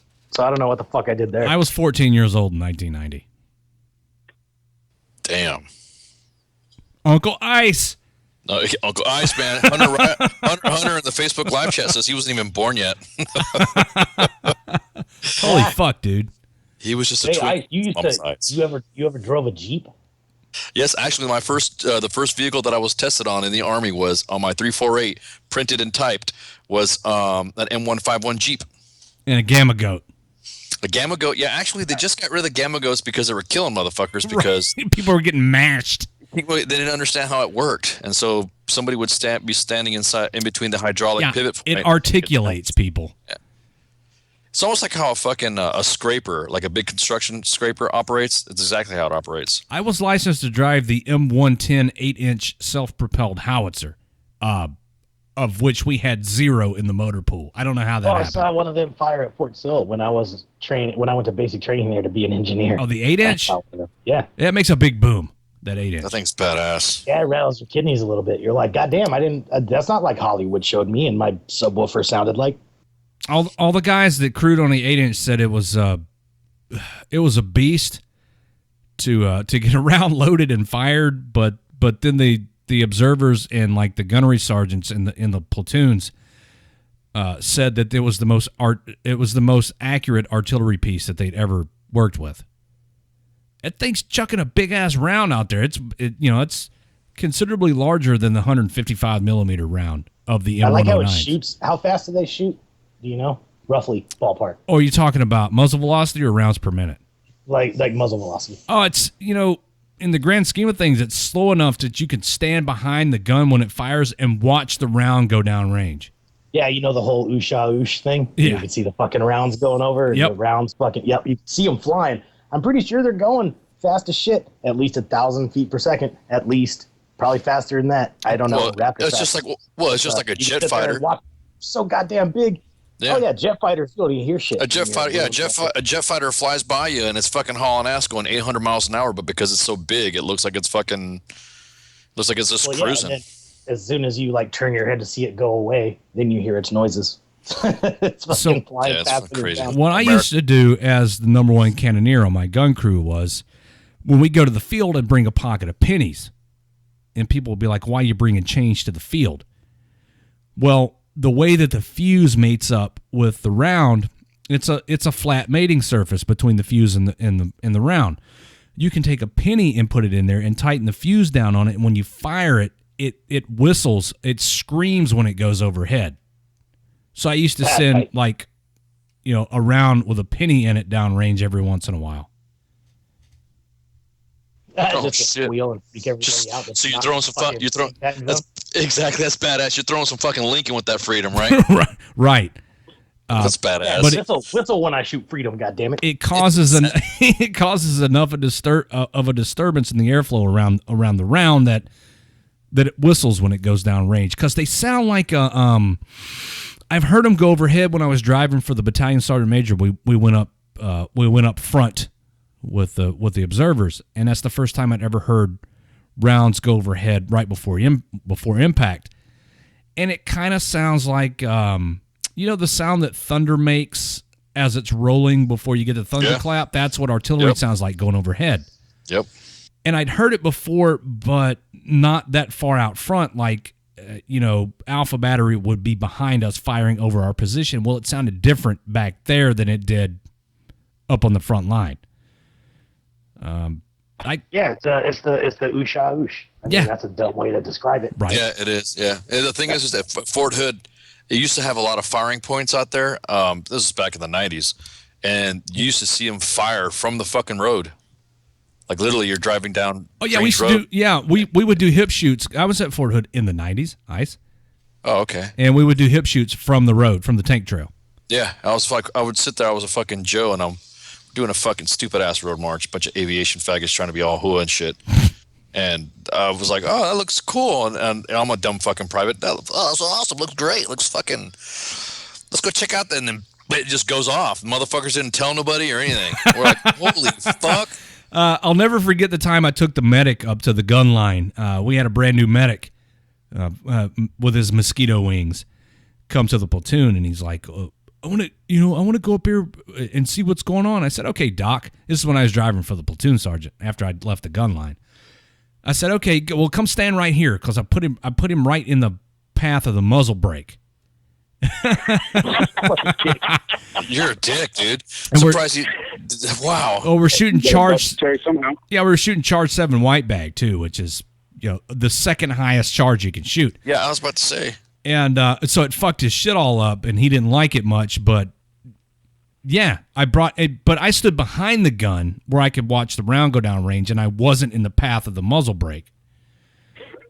He didn't appreciate that too much. Fucking just rung his bell. If you didn't get moleskins for eternity. Right, but when you hear in retrospect, that was kind of a dick move, right? For me to fuck the medic up like that. But by the time you hear the crew chief say fire, it's too late for you for your brain to process what's about to happen if you've never heard it before or experienced it before. It is jarring, and it'll shock you like the first time you hear it. I mean, we're preaching to the choir, I'm sure, but the first time you hear a gun line go off, or you know what? I was speechless the first time I saw like fucking 6 MLRSs fire off their fucking 12 packs or 13 packs, whatever they got. That's a little different. The 12 12 packs. You see them? Yeah. Dude, you see those motherfuckers go. The first time I saw a fucking line of those start shooting, and then they get maybe like 1,000 feet in the sky, and you hear the sonic boom of every rocket. It's fucking That's just legit. fucking crazy. It is fucking crazy.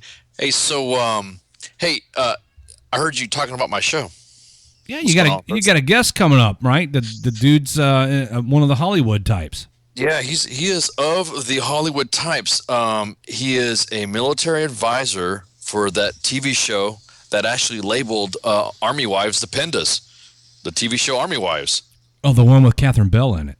Yeah. Oh hell. Oh yeah. God. Catherine Bell. Oh God, Catherine Bell. Jeez. Anyways, so yeah, he started midway through the season, and then brown chicken brown. and he dealt. You know, he was doing that with another guy in there as a military advisor, but then he also. He's got a pretty crazy fucking military career. I don't want to spoil it for everybody, but he was also in the movie Max, about that military working dog that gets fostered to the family of a KIA Marine. That fucking movie. That's a fucking feels movie, dude. You don't want to watch. You watch that fucking movie and you want to go rescue every fucking military working dog on the planet after you see that movie. I hugged my pit bull for like 3 days after that. Yeah. In the feels. And then he's got a fucking he's legit. He's IMDb'd and all that. So I'm gonna let him tell a story on Thursday. He's pretty stoked about it. So he's gonna be coming on the second hour of Sergeant's Time, and then of course we're gonna be talking about some other shit, the family tragedy of the former chief of staff of the Army. Suffered a fucking death in the family that was like straight up murder. So yeah, I don't want to say it's going to be a butthurt fucking moment, but I got to get my knowledge on because I want to kick ass on Friday because I got to put up this picture of Catherine Bell. There she is. There she is in her underwear. Oh my God. Like, fuck yeah. Woo, woo, woo. Woo, woo. Your body is a porta potty. That's what I'm talking about. Oh yeah. Yeah, she's fucking hot, dude. She is hot, man. I blow my nose in that hair. Of course. Yeah, so yeah, he does a lot of stuff for Lifetime. So I mean, he's building up his resume. He's getting some projects. The guy started as a fucking Joe in the 82nd. So there you go. So he's felt the green Winnie. Oh, so green weenie, smooth up in you. Yeah, smooth up in you in the 82nd. So, so that's what's going to happen on the show. It's pretty interesting stuff. Yeah, so I'm kind of pumped. It seems like he's a good kid. Good. So, like I said, I got to get that knowledge base. I don't want to get my ass kicked on fucking Drink That Tune because 6 Jane sent one of her fucking ringers, her personal fucking thugs. Oh man, dude, that chick was good. Dude, she fucking rocked it. I have never been defeated so much, so bad. And it was instant. Because you know me, I'm quick on the cuff, no big deal. Yeah. But this chick came in, just handed your ass to you. Straight up. All right, damn. I gotta wrap this shit up, B. Wrap it up, B. It's over. Hang this shit up. It's done, son. Don't forget tomorrow night to come check out Raptor 7 and Stephen Hobbs. What you doing tomorrow night? Next Tuesday. We're talking about weed and shit. Oh, weed and shit. Yeah, you guys want to talk about weed and how it helps you out medicinally, and how me and a bunch of other vets have turned to some sort of medicinal marijuana, whatever you get it, it's semantics. But how it does good, and how the government is doing bad, etc. And then the following Tuesday, Cuddy. You know who Cuddy is? I do. He's the guy that wears the sunglasses on his forehead. Boone Cutler. Yeah. He wears leather jackets a lot. Likes to put his sunglasses on his forehead when he comes indoors. He has an AM talk show. I will get better at this as well and learn it to say what it is later. And then we're going to take over the world systematically.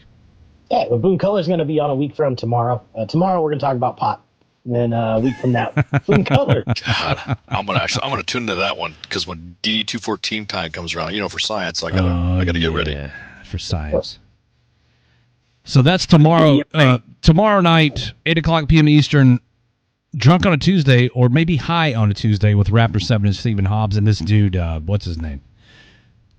Brandon. Brandon is going to be here to talk about marijuana What the fall vacations are? Wednesday. No fucking idea. Wednesday's What the Fuck Wednesday. That's Jim Beam and Raptor 6 in Alaska. Thursday, Sergeant's Time with Ice and his guest.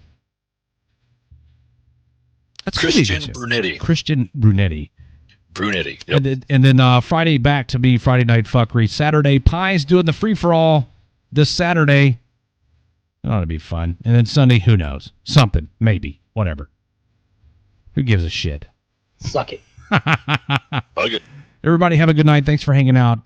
Don't forget the podcasts are available on iTunes, Stitcher, TuneIn Radio, the Google thing, and our website, WTFNationRadio.com. Don't forget to check out our YouTube channel, YouTube.com/WTFNationRadio. We're on Twitter. We're on Facebook. We're all over the fucking planet, all over the things and the interwebs.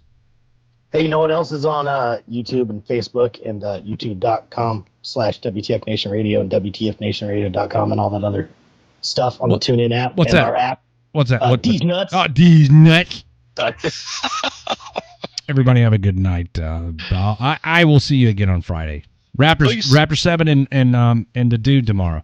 Stephen Hobbs and Brandon. Hippity hop. Picky picky. Everybody have a good night. Bye. Bye. Bye, Felicia. That's fancy. So remember, from all of us here at WTF Nation, to all of you out there, wherever you are, the light at the end of the tunnel may be you. Good night.